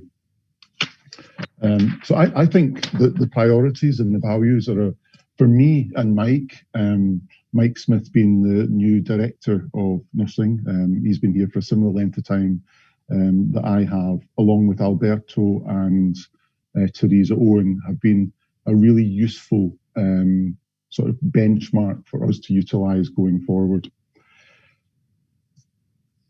So in terms of the slide, the first bullet point is continued stabilisation of senior leadership across the division. I'm really happy to say, from my perspective, in my opinion, that things are much improved than they were 6 months ago. I'm not trying to take the credit for that. That's been a team effort under the sort of stewardship of Teresa. So the team are happy. We're working well together. We don't always agree, believe me, we don't always agree, but we work well together and we're all very comfortable challenging each other. I'm delighted to say that I'm interviewing for a director of operations next week, which is going to free me up significantly in terms of looking at more strategic working as opposed to day-to-day operational matters. And essentially, we're working to the principle of having the right people in the right place, doing the right things, not just within the senior team, but in all the area teams as well. So targeted interventions, if I move on to that. So following the de-escalation from special measures, the health board was placed into targeted intervention with improvement required in mental health services. For us, this is it's not a position that we want to be in. It's a better one than we were obviously before, but it's a really exciting opportunity to move the division out with of the targeted interventions. We've developed a maturity matrix with other colleagues and in close alliance with CAM's colleagues. And importantly, that document just can't be a piece of paper with nice managerial words on it. It needs to be something that's embedded and understood within the division. So to that end, we've already started sharing, although we accept it's not the final document yet, but we've started sharing that document within the division so that people are cited on the roadmap that's going to be utilised in terms of embarking upon this journey.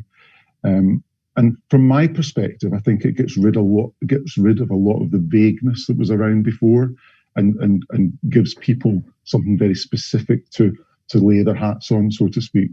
And people that I've spoken to out and about in visits to the clinical areas are quite rejuvenated and motivated by the knowledge of such a document. So obviously very early days, but lots of encouraging noises. In terms of divisional planning, the division plans to introduce a number of service developments that will support people to maintain good health, effectively keep people out of hospital, and then when people are in hospital, try and ensure that people are in hospital for the least amount of time as is possible. Moving on to governance, as I mentioned before, it's one of the priorities that I mentioned before. Really important, and thanks to Matt Joyce and Jill for the support and attention that they've provided the division in terms of enhancing and developing what we had previously. So we're now moving from gold command to divisional oversight with all the normal scrutiny arrangements. And certainly, again, in my opinion, I think we're in a much better place now than we were a number of months ago. Partnership working, this was an area that required lots of attention. I think it was something that had slipped quite significantly. A key member of the team, Amanda Lonsdale, has been instrumental in improving partnership working in a number of areas, some of which are listed there. So the Together for the Mental Health Partnership Board has been re-established and is in the process of reviewing its terms of reference and planning a refresh of the Together for Mental Health strategy with partners. And there's a number of other areas whereby we are working much more closely than we were. So again, early days, a lot more work to do, but I think a really positive start. And if I'm being honest, from my perspective, quite difficult to get your head round in terms of all the different stakeholders that are incorporated with the required partnership working. But people have been very patient and very understanding with me, so I'm very grateful for that. CHC Safe Space events. So we've had a number of meetings. We've received the report and recommendations, which we welcome. Not all of it's positive. In fact, quite a lot of it's not positive and certainly not the way that we'd want it. But we welcome the feedback. It provides us with a fantastic opportunity to listen to what's being said, integrate that within our governance and local areas, and look to improve the services that we provide. We've planned, I'm not too sure if we've got dates in the diary yet, for a series of virtual and face-to-face meetings with patients or people that have contributed to the Safe Space events. So again, another piece of work that we're quite excited about. Moving on to ABLET. So we're currently reviewing location options following planning application issues and resident feedback. So that concludes the slide. I'm happy to take any questions.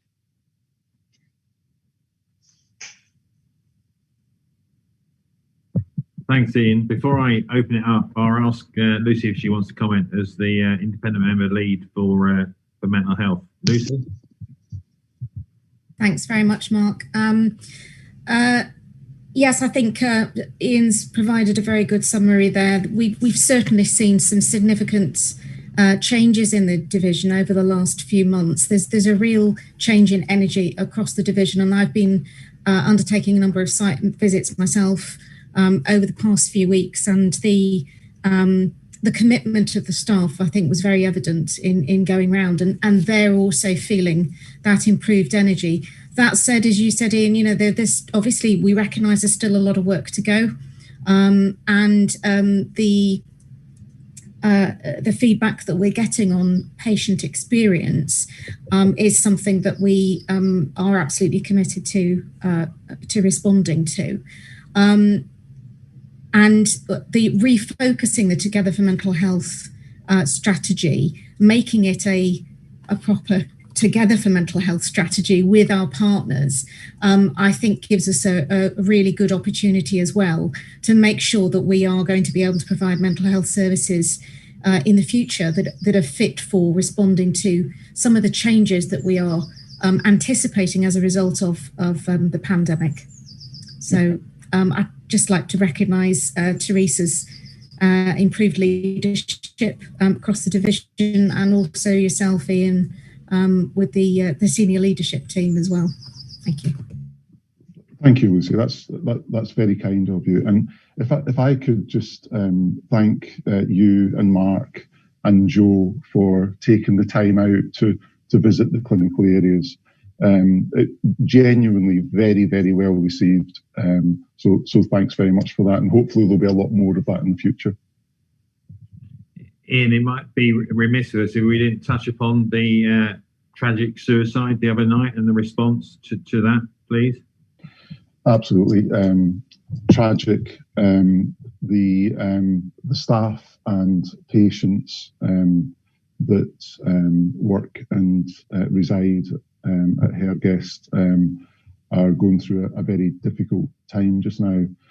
We had a meeting with Jill and Matt Joyce yesterday in terms of a serious incident review. I believe it was the first of its kind that's been used within the health board, and it was a very useful opportunity to touch base and talk in an open, transparent, and honest way about the contributory factors and immediate learning that requires to happen, along with all the other process issues that will happen in due course.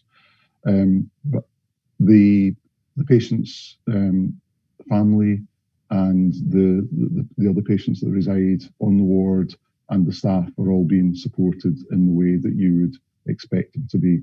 But absolutely tragic event, and we're very keen to learn the lessons and get those lessons integrated within all the areas of the division to ensure that there's not another set of such tragic circumstances.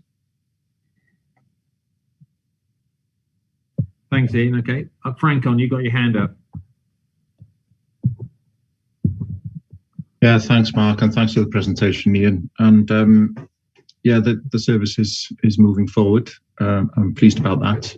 Just want to pick up on the partnership points that you made, and in particular, the Together for Mental Health Partnership Board, which has been re-established. I really welcome that, because as you said, the sort of partnerships that you deal with is quite unwieldy to get your head around, and I think that is also some of the patient's experience, that it is quite an unwieldy thing to get your head around, to use your words, Ian. But I wondered whether we fully understand the reasons why that partnership board was disbanded in the first place, and whether those lessons are being built into our forward plans to make sure that that doesn't happen again, given the reliance on partnership working in this area.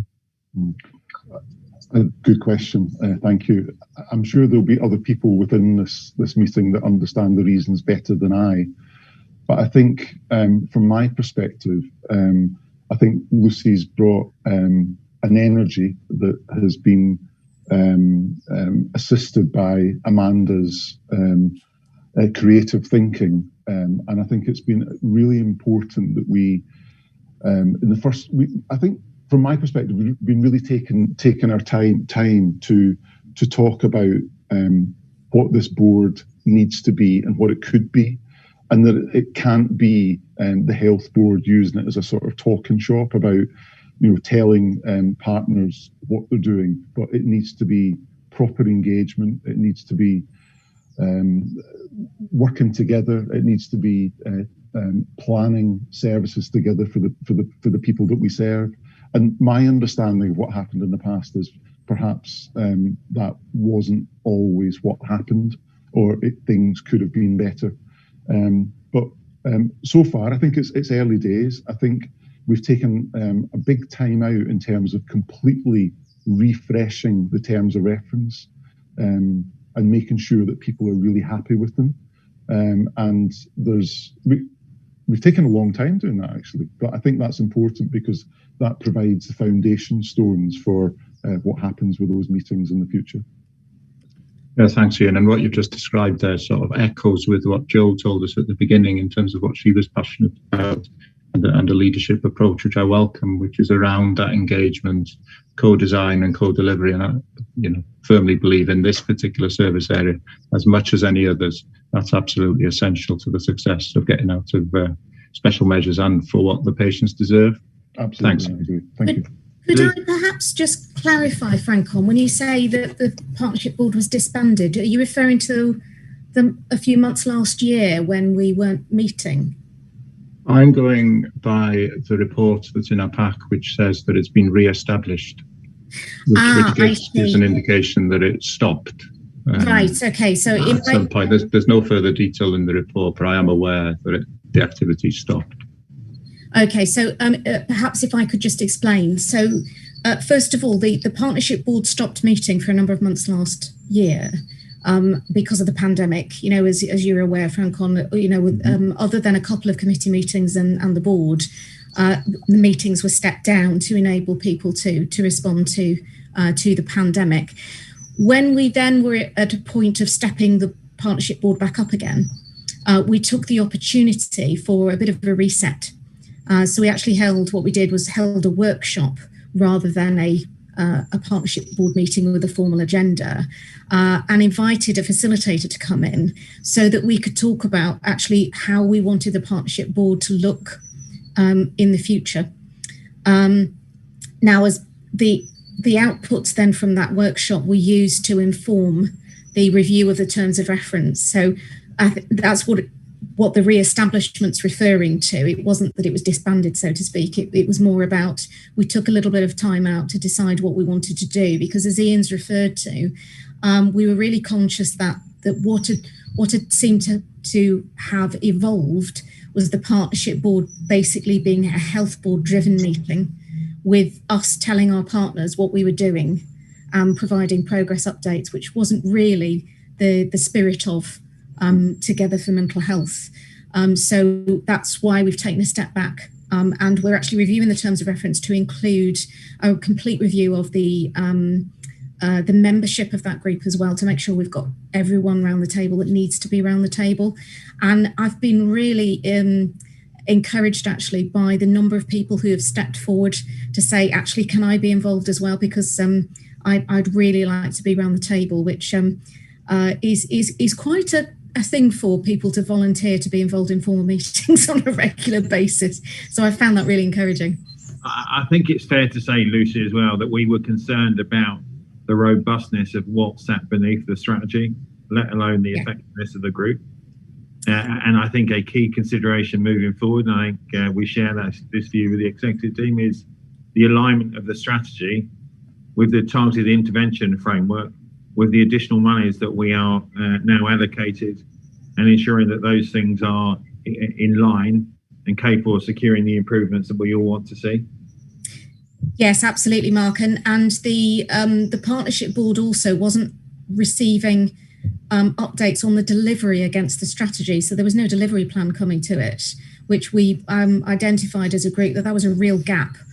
So that's going to be the intention going forward as well, that a delivery plan. It will come through, of course, our own governance process as well for the health board, but the partnership board will receive regular updates on the delivery of the strategy, which will be a full partnership strategy. That's the intention. Okay, thank you. Thanks. So, Jeff, you had your hand up next. Right. My video has been stopped.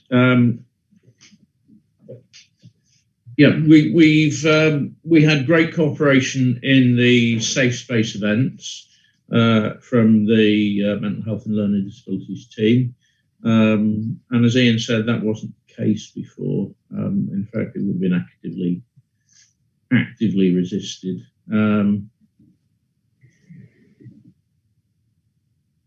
We've been very pleased by the reaction of Ian and the team to the report. And we will be releasing it publicly after the pre-election period. And at that point, Ian, Mike, and key team members have agreed to come along and speak directly to the participants in the safe space events. I think this was really it was really important that the department has widened its engagement considerably by really getting involved with these safe space events. We have agreed that we will extend it to staff as well, and again we're getting great cooperation on that. One of the things I should mention is that for the first time in many years, we met with middle and frontline managers in mental health and learning disabilities, and again, that is a significant step forward. We're also linking with CAMS. In the safe space events, we found that the transition between CAMS and adult psychiatric services was not really as it should be, and was perhaps the cause of ongoing problems in the future. So we feel really that we've been pushing at an open door. There is a great deal of work to be done, and I don't think anybody thinks there isn't. But in terms of the cooperation that we have, the access to patients and staff, it really is very good. Thank you.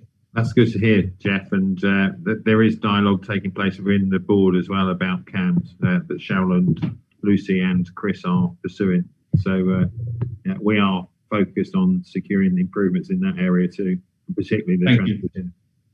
Okay, so I have no further hands shown. So that being the case, we'll move on to vascular services. Jill.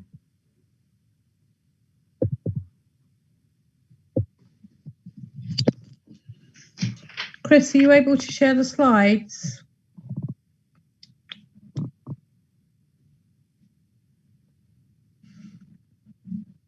And as you'll know, I'm not RPAN, so again, I'll do my best to present these slides on his behalf.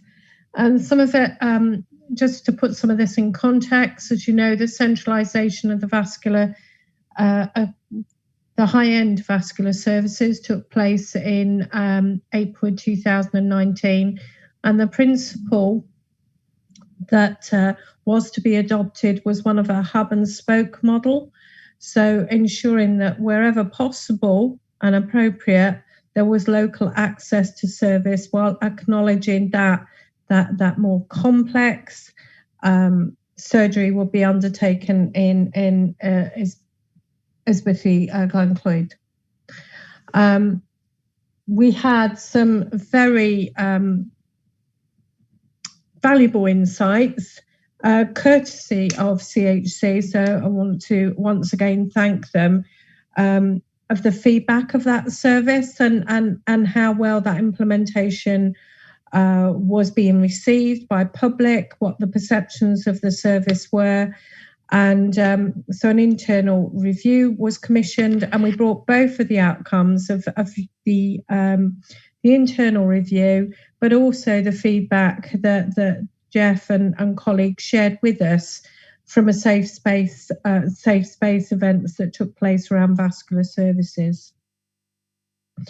As part of that, it was agreed that an external review would be commissioned at a point in time. That was commissioned, and despite COVID, that was able to take place. The terms of reference for that were agreed with the Royal Colleges of Royal College of Surgeons of England, but also the Task and Finish group, which had been set up following the internal review.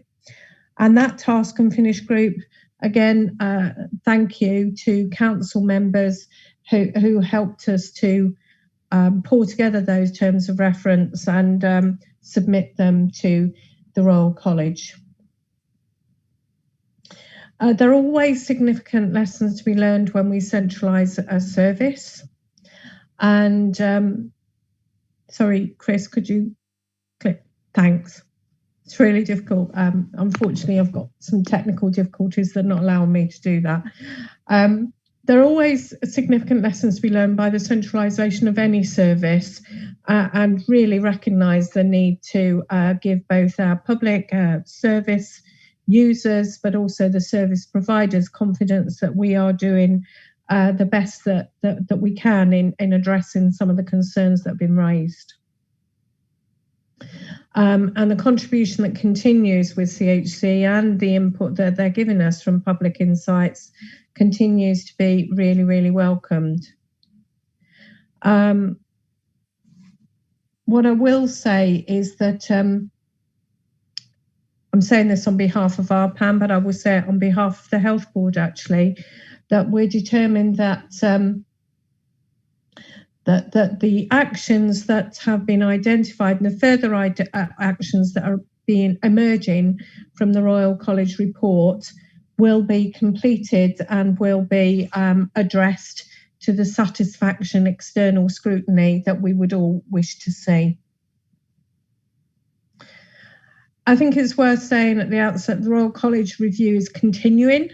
They have requested access to notes. We have scanned some notes and sent them across to them, but unfortunately that has not allowed them to do the thorough notes review that they would wish to do. So they have agreed that they will come on site and undertake that notes review, which will help further inform their report. I don't think there are any surprises that from that I'm going to be able to tell the CHC here and now, particularly those people that are on the call that are also part of that task and finish group, that there's an acknowledgement that we need to do more work to strengthen the local sites as opposed to the centralised site, to ensure and absolutely give confidence that you're only going to that central site when you need to, but also that you will be repatriated locally as soon as we are able to do so. Acknowledge that there remains a framework of valuable MDT, but perhaps we need to maximise that more effectively than we are doing and ensure that we've got an integrated model, not a separated model, that we are maximising our abilities both as the health board, but ensuring that those, I hate the term spoke, but spoke sites are delivering, maximising the delivery of what they can do to ensure that we've got that localisation. As part of the review, they did look at the background documentation regarding the vascular surgery. Sorry, Chris, can you press? Vascular surgery. They interviewed a wide number of members of staff, both in the vascular service, but also those wider in BCU services that may be impacted, including those who are no longer employed by the health board. And as I say, that clinical records review continues to take, is now being arranged now that some of the COVID restrictions around travel were being lifted. The review team considered a number of outcomes and complications as part of that review in the context of national and international standards. So they're able to look at that from a much broader lens than we've been able to do locally from a very objective perspective. They did highlight that the data, given the limited amount that we currently have, should be treated with caution. Nonetheless, they recognise that it is data that we should be using regularly to help inform our practice and our service.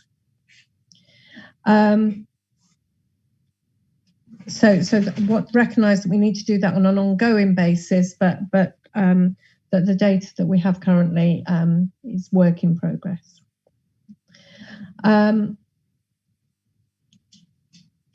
They found it difficult, therefore, to draw some conclusions.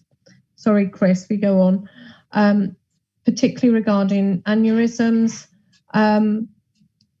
because of the limited number of cases and the statistical variance that will undoubtedly ensue as a consequence. And for example, one of the consultant vascular surgeons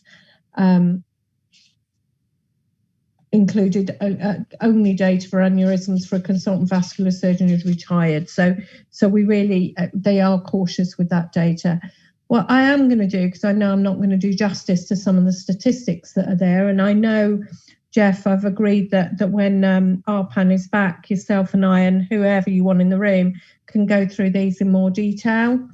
And I know that they will be shared with the task and finish group. So I'm going to try and go through some of the data very quickly, so that we're being transparent around the data, but focus on what the recommendations were, if I may, Chris. So you'll see on slide 8 that there are a number of statistics outlined there, looking at the national rate versus the BCU rate, and you'll see that in the in-hospital mortality amputation does seem to be, we seem to be a significant outlier. However, that has been reviewed by the internal clinical governance process, action plan and notes process of the Royal College of Surgeons for external and independent scrutiny. So they've looked at that. They're looking at the actions and they are sharing that transparently with the team. There were 9 recommendations, some of which have been concluded as part of the task and finish group work. We'll be listing those as we go forward. And there are 2 broad headings for improvement. That improvement plan is being overseen by the acting executive medical director. It will be overseen too by the committees, including quality safety executive, where we have CHC representation. And so we'll have the CHC representation both in the task and finish group, but also in the oversight. It, as is at the moment, being operationally supported by the acute site director of YGC. We are in a place where the current vascular network manager has secured a position, a promotion elsewhere. So consequently, we will be recruiting to that post to drive some of these improvements forward. So if we go on to what we are looking for the areas of improvement, I don't think for those members of the vascular task and finish group, there will be any surprises here. So the agreed pathways for timely and effective treatment of the spoke sites I've alluded to. So the pathway is scheduled to hit the clinical advisory group has actually gone through the clinical advisory group. I think then it's about the implementation plan and audit of adherence to that clinical pathway so that we can get confidence, not only that it has been signed off, but it is being utilised. We are looking at bed capacity across the whole of the health board, and included within this is the vascular bed capacity and ensuring that we have adequate timely transfer to local sites, and we are maximise the expertise that is on that sites. So we are looking at the alignment of the beds in that bigger piece of work. It has been more complicated because of the pandemic, because we have lost capacity across the whole of the health board, as you're well aware, during the pandemic, as we've moved towards more social distancing, different ways of working, and indeed the red and the green pathways. One of the other things they outlined was effective use of the hybrid theatre. So we maximise the use of the hybrid theatre for those cases which are most appropriate to it, rather than putting every vascular case through there. That piece of work is being now led by our theatre team and with the clinical input from our consultants. Finalisation of a number of pathways, including the major arterial vascular surgery. Again, that has been agreed. Since the report was pulled together, we are now in the implementation phase, and I would reiterate, we just need to ensure that that is thoroughly audited and those audit results presented so that we are confident that the implementation phase is being embedded, but equally that we are monitoring the effectiveness of that in case it needs to be adjusted. The development of the non-arterial diabetic foot pathway, that process has commenced. It's being led by one of our senior diabetologists at the moment. And that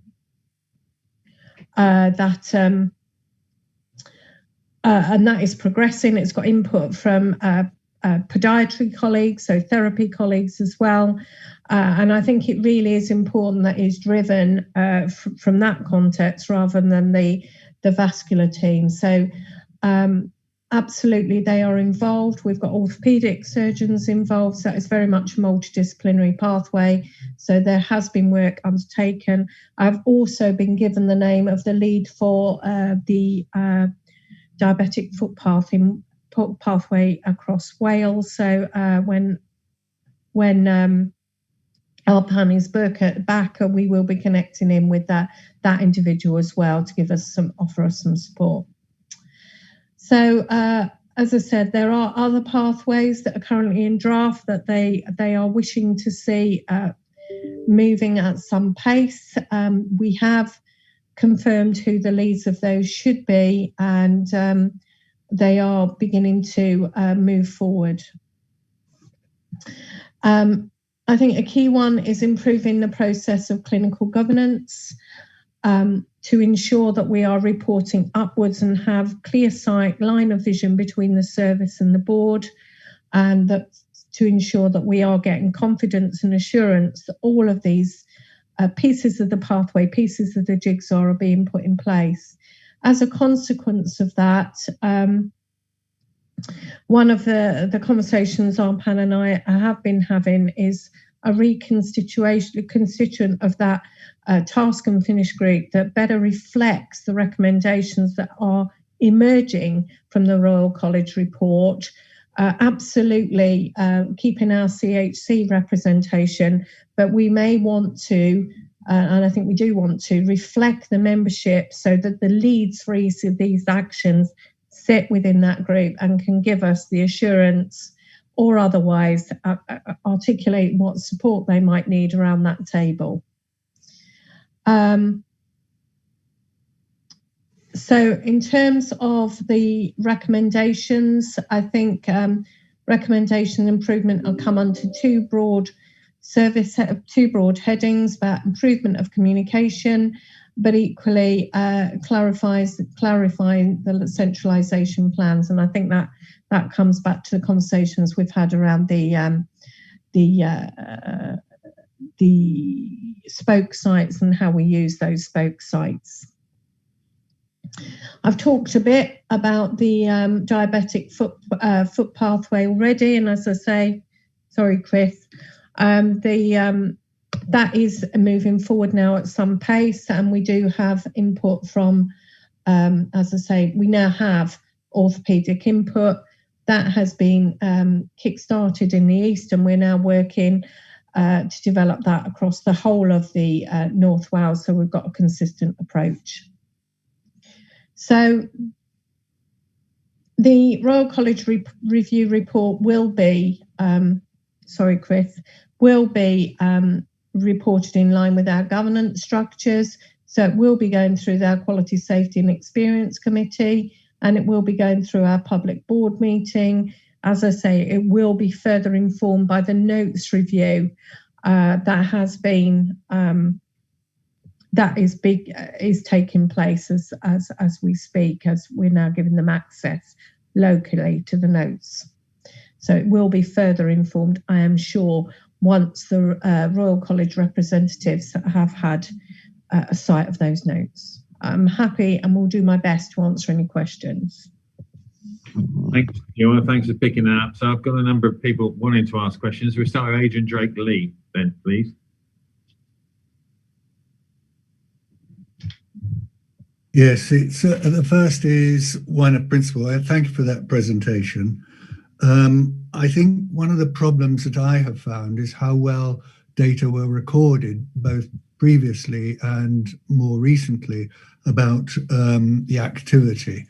So if there is a national audit, I think, and there are about 30 of these in the United Kingdom, we would expect the health board to be committed to getting the doctors and those involved in care to submit their data to all the national audits. So it gives the patients reassurance of the practice. And you highlighted the problem with the National Vascular Registry, which I think really is a problem of submitting data rather than accuracy.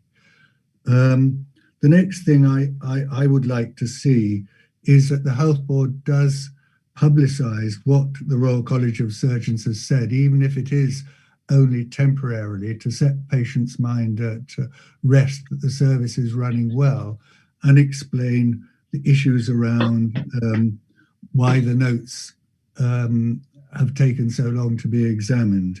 So I'd like to see that. When it comes to pathways, I have been concerned that the health board hasn't been able to sort out something as simple as groin abscesses at Ysbyty Gwynedd. It's still ongoing, and it's only a few patients, and it should have been sorted out by the health board now. And I agree that the lower limb service is vital to being developed properly, because if you've got a good service in the community, it prevents people coming into hospital. So I think it's actually providing the community service. And I think that's one of the key things that the health board does need to develop to prevent patients coming there. So that's really the 3 or 4 points I wish to get across from my involvement, both with this and the previous task and finish group. I'll answer it as best I can. Adrian, I'm more than happy to have you in the conversation with ARPAN. In terms of the data submission, completely agree with you. I think that's something that as a health board, we've got to ensure that all of our national audits are contributed to. And we have set up an effectiveness group, which ARPAN is now chairing, to ensure that we've got those across a number of different subspecialties, including this one. In terms of the publication of the report and upward, that reports into moving forward, that reports into our quality safety experience group to ensure that the board has sight where we do not have perhaps the contributions that we would expect. So where there is an exception. And that is part of the governance work that we've been doing much across all of the health board, and is part of our targeted intervention framework. In terms of the publication, I think I outlined on the slide, there is no willingness to hold back on this report, and it is going through our governance processes. We're in a difficult scenario. I don't profess to be an expert on this in terms of PERDA, but it will be going to our board. And in terms of some, that's where I think I said, Adrian, at the beginning, for those people who sit on the task and finish group, I don't think there are any surprises here. And I think there are areas that we need to get some pace behind for the benefit of our public and our patients. We can avoid this in certain circumstances, and we should be doing all we can to get the referrals into a vascular, so that the ones that really do need to come into our vascular services can be dealt with in a timely way. So take each one of your observations, and I know you're as part of that group, and I very much hope that you're willing to continue in the role that you have as we reconfigure it, and we'll be working alongside you with that. I think it's important to say that the board was not content with the handling of the initial review and not assured. which is why we agreed with the executive team that there should be an independent review commissioned. The second thing is that we are, as Jill has already said, expecting it to come to the May board, along with the associated action plan, which is clear about what is going to be done to respond to not only the independent review, but the prior review. And we are disappointed that some of the pathways have not been in place before now. And I'm sure we're at one with Arpan and Jill and Joe to ensure that we do not find ourselves in this position again moving forward with other service reconfigurations, which are bound to come at some point following engagement and consultation with the CHC and others, because there are clearly lessons to be learned, and those lessons must be learned. Richard, I believe you're next in terms of wanting to ask a question. Yeah, yes, Mark, and to Jill. I'm disappointed, to be honest. We, as Adrian said, we are slow with the diabetic foot pathway. Figures wise, I have concerns because since service change, we've been removing 2 legs a week within that ward. We've chopped off 155 legs since up to the end from April 2019 until the end of 2020. We chopped off 155 legs, and it's the suffering pain from the patients. We've got to look at this. It's unacceptable. So, and I don't want to say too much. It's just, I find it. And being a vascular patient myself, I feel worried going into Ward 3 because I have to ask questions, I have to propose, talk to the surgeons, but the figures speak for themselves. It's really worrying. And I've also been informed that it was 4 deaths from open AA8s during this year as well. I'm worried about the service, Mark and Jill. It has to improve. So, Mark, if I begin, I'm sure you or Joe may want to come in. First and foremost, Richard, I think as Mark alluded to, the board shared those concerns that you've raised and are very, very keen to see significant progress within the vascular service, but also transparent progress within the vascular service. And I think that I think the points you made, if you are nervous about accessing our service, then others will be nervous about accessing our service. That is not a good place to be from anyone's perspective. So I completely hear what you're saying. I will reiterate Mark's comments, I'm sure he will do so himself, that this is a topic that the board are looking for progress at pace, but actually significant board scrutiny. I would suggest that includes, as I say, the task and finish group and taking on board your own and Richard, Adrian's points. If I may as well, Richard, just to acknowledge you made the point about pain and suffering, which I absolutely do acknowledge.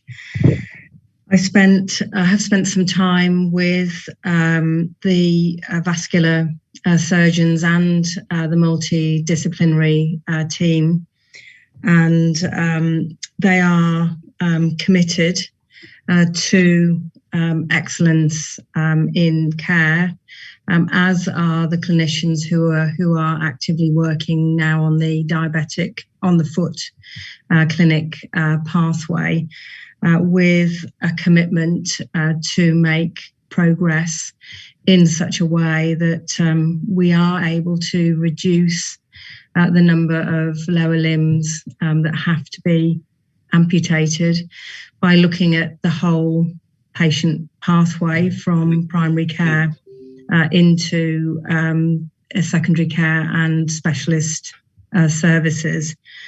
And so I hear your pain. That's not a trite comment, I acknowledge.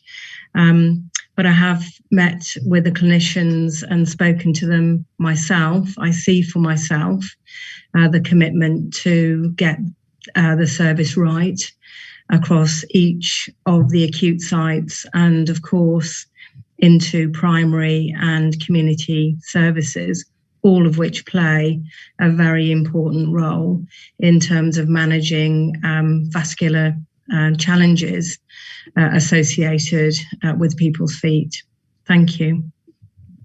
Thank you. Okay, I don't propose to say any more. I think I've made the board's position clear, and as Jill has alluded to, the board will be keen to monitor and see progress and to learn the lessons in terms of this service change, because there are significant lessons to be learned. Jeff and then Franco.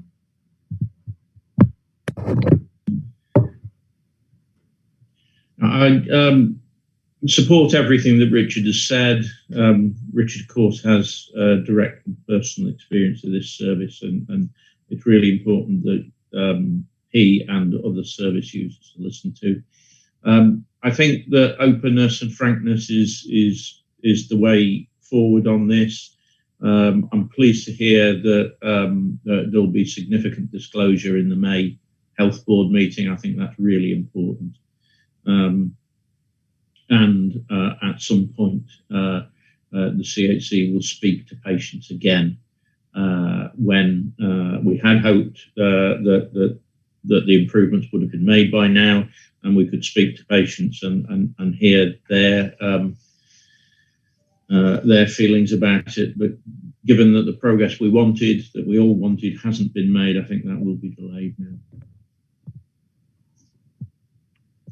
Thank you. Thanks, Jeff. Franco. Thanks, Mark. I just wanted to make an observation around the data, the table that was presented in slide 8. As I understand it, that table compares the national vascular data over the last 3 years. And the observation I just want to make is around the stroke data, which is the last entry in the table. The BCU rate is 4.4%. The national rate is 1.9%. So that indicates the Betsy rate is higher than the national. But it would appear from the descriptor in the row that the data is not the last 3 years data, it's the previous 3 years data. So I wondered what the position was, I guess, but taking the data on face value, my observation was that there was no comment relating to that performance in the recommendations.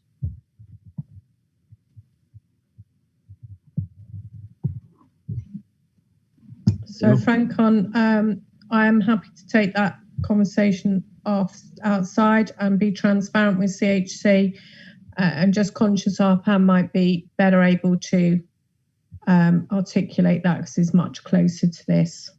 Yeah, but it's certainly something in terms of the stroke pathway. I think we alluded to it earlier. It is something that we are committed to as a health board in terms of taking that forward. I think it was raised earlier in this meeting. Yeah, there was some concerns from Joe Rameser, wasn't there, about strokes? So there was, and that is one of the services we're reviewing.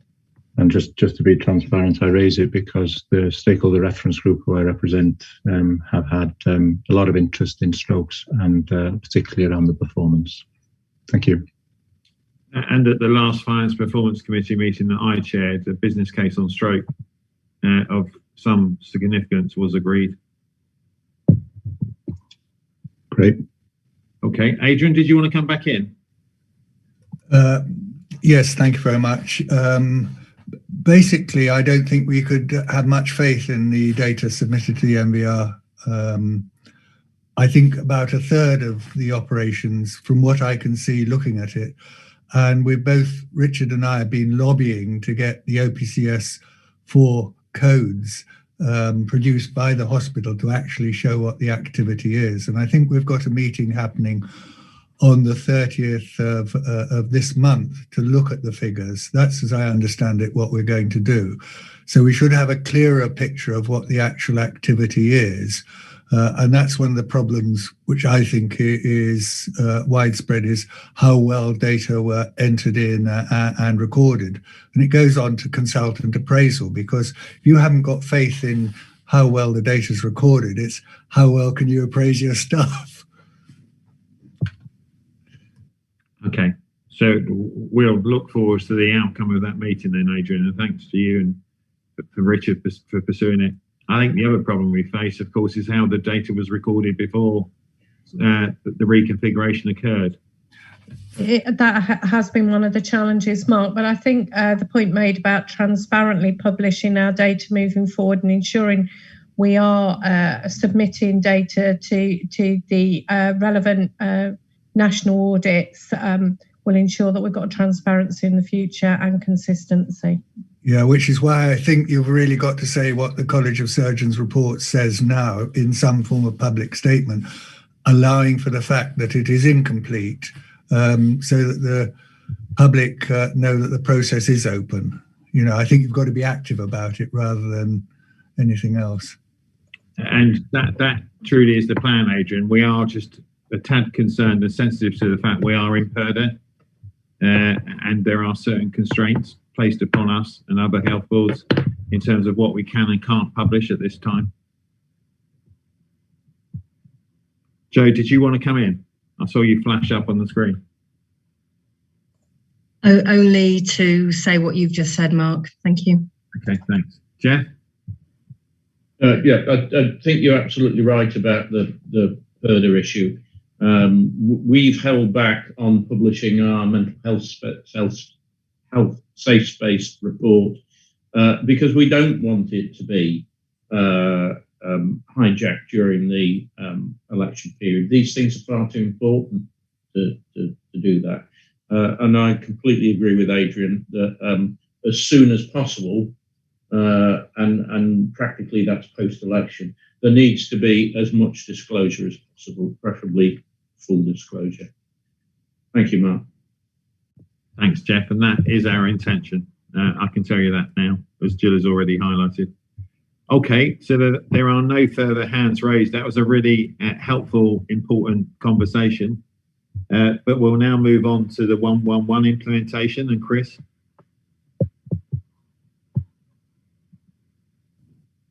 Thank you. I'll just share my screen again.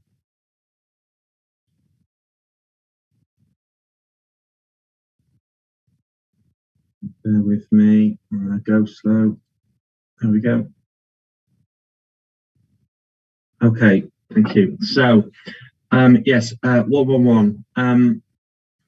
So, as a very quick overview, although I suspect most people are well familiar with 111, it's a simple, easy to remember free phone number, which is used widely across the NHS, across the whole of the UK now.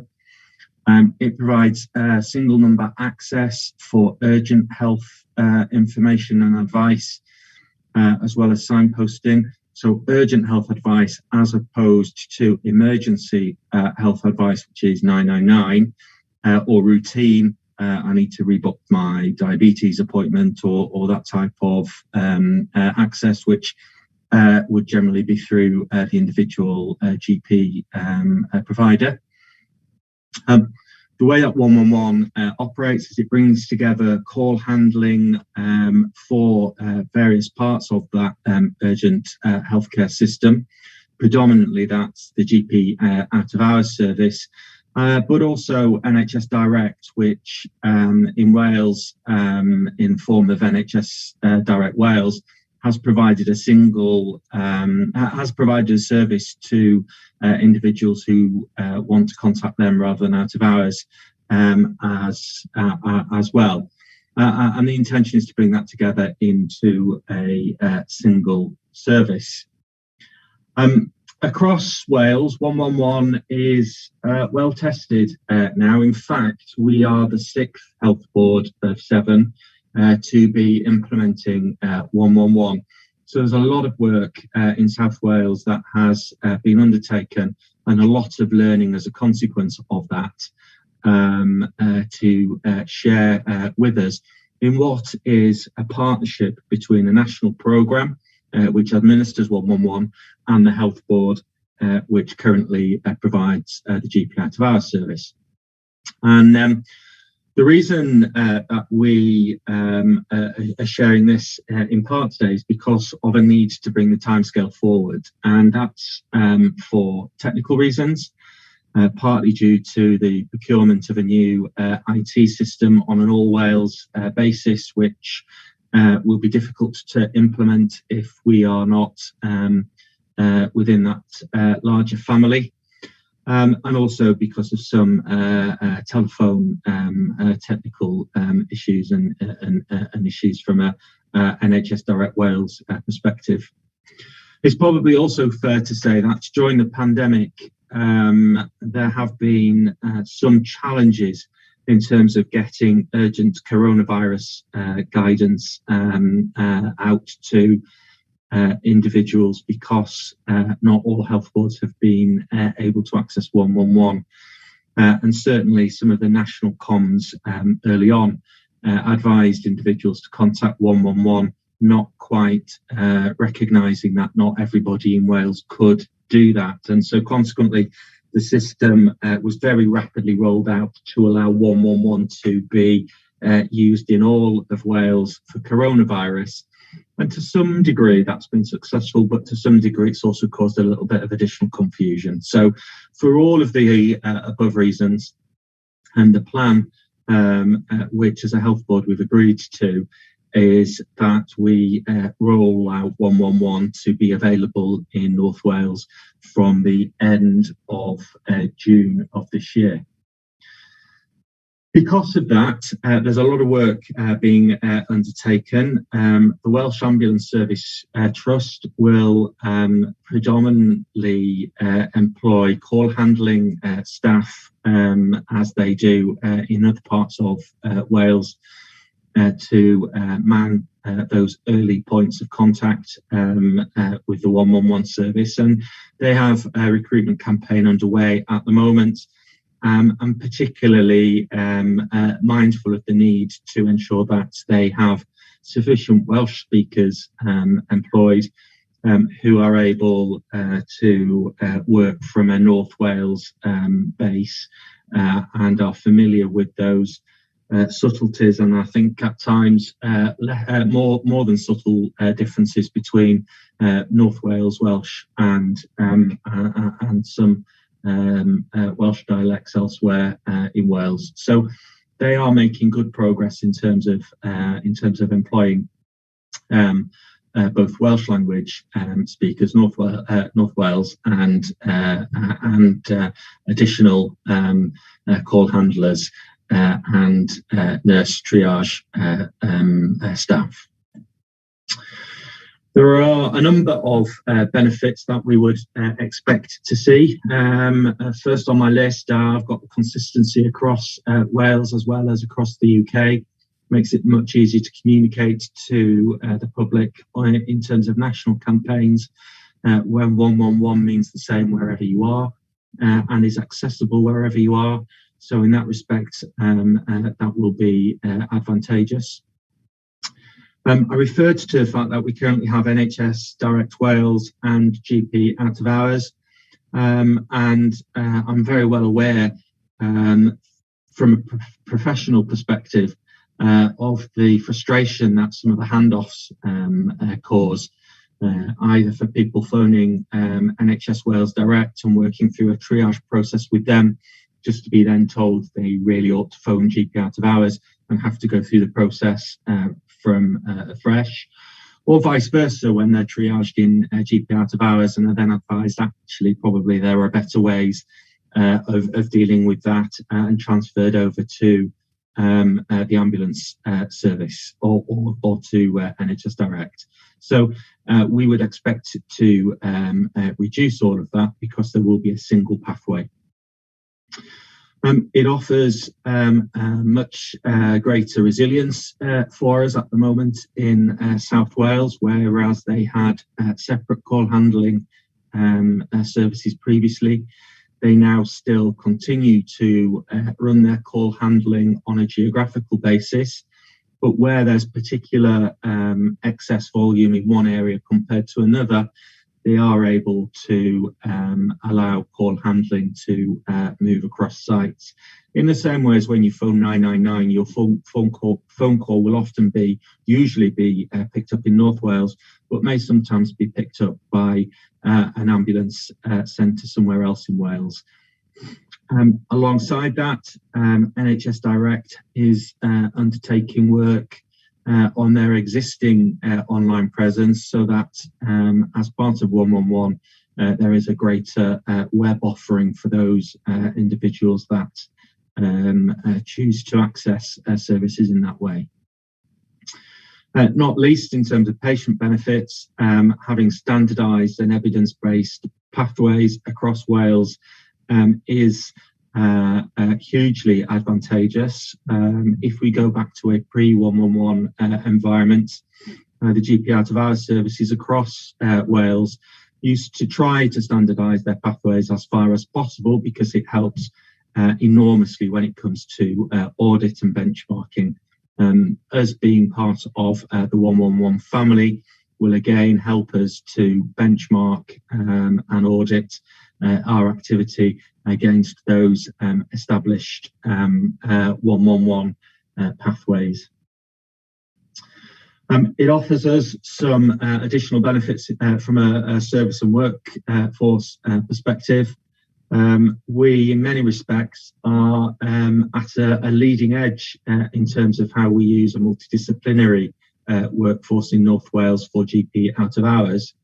But in other areas, there are still things for us to learn from and opportunities for us to see how different members of teams have been able to deal with various different clinical scenarios. And having that standardised set of pathways will also help us to make the best use of that highly skilled, highly capable, but sometimes difficult to deploy multidisciplinary team because of the volume that you require.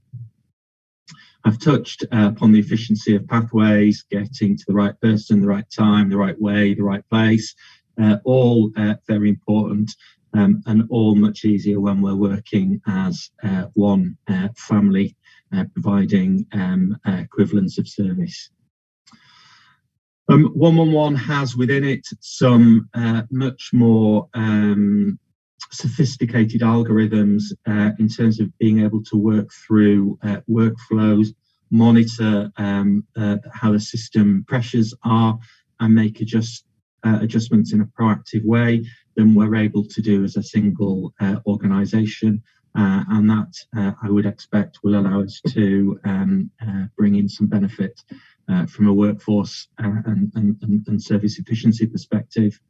And then, as I've already touched upon, there is this current frustration of phoning one service and not only then being passed over to another service, but actually having to start the whole story from the beginning because the record currently does not transfer. Not only here will we have a single pathway, but we'll have a single patient record through which to transfer at the same time as that conversation moves along. So from a communications point of view, June will be very quickly upon us. There is a comms plan being prepared. I've put here by the 111 team. What I actually mean is the BCU 111 team in partnership with the national 111 team. Our comms team have done an awful lot of work on this, and it captures the learning from rolling out 111 in 5 of the South Wales health wards.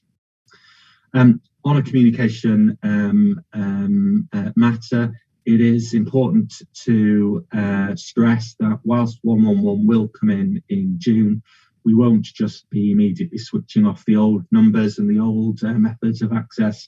They will run in parallel. So even if you have the old out of hours number programmed into your phone or NHS Direct Wales, then you will still get through into the new service without having to redial.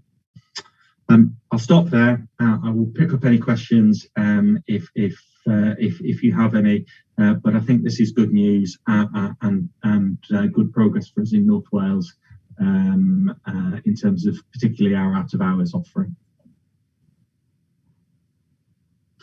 Okay, thanks, Chris. Are there any questions? I can't see any hands raised, but this is the last chance to do so. No? Okay, so thanks, Chris. So we'll conclude the item there. Before we go our separate ways, Joe, do you want to update on where we are with the incident at Wrexham Milo, so we're all aware? Thank you, Mark. Just to say that following the advice of our partners, North Wales Police, we have stood down the major incident. A number of suspect packages were found, but that's all they were. And we will start recommencing services in a planned and organised way. We have we're looking to communicate to acknowledge the support of our partners, to thank our ambulance colleagues and our patients and staff for their patience. Pleased to report the incident and ended satisfactorily. Thank you. Thanks, Joe. So, Jackie, before I conclude the meeting with your good self, is there anything you wanted to say before we conclude? Yes, but it's to Francon Williams. I've worked with Francon for 6 years off and on the stakeholder reference group.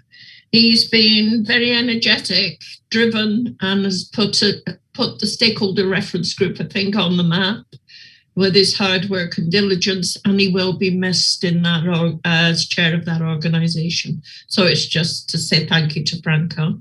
And also, while I'm thanking, is to thank the people that have taken time out today in difficult circumstances to give such a detailed presentation. So thank you. You took the words out of my mouth in terms of Francon, Jackie. Thanks for doing and saying that. Francon, I have a chance to say thanks to you again, no doubt, but let me echo on behalf of your colleagues our thanks, and particularly my thanks for all that you've done. The chair of the forum, as you say, Jackie, and his chairing ability has been wonderful, and also the quality of the questions he posed today is just typical of Francon. So, Jochen Francon, and we wish you well in the future. Thank you for your kind words, both of you. Okay, so Jill, have you got your hand up? No, you're not. You just got thumbs up. Okay, so we'll conclude it there. So thanks very much for everybody who participated in the meeting.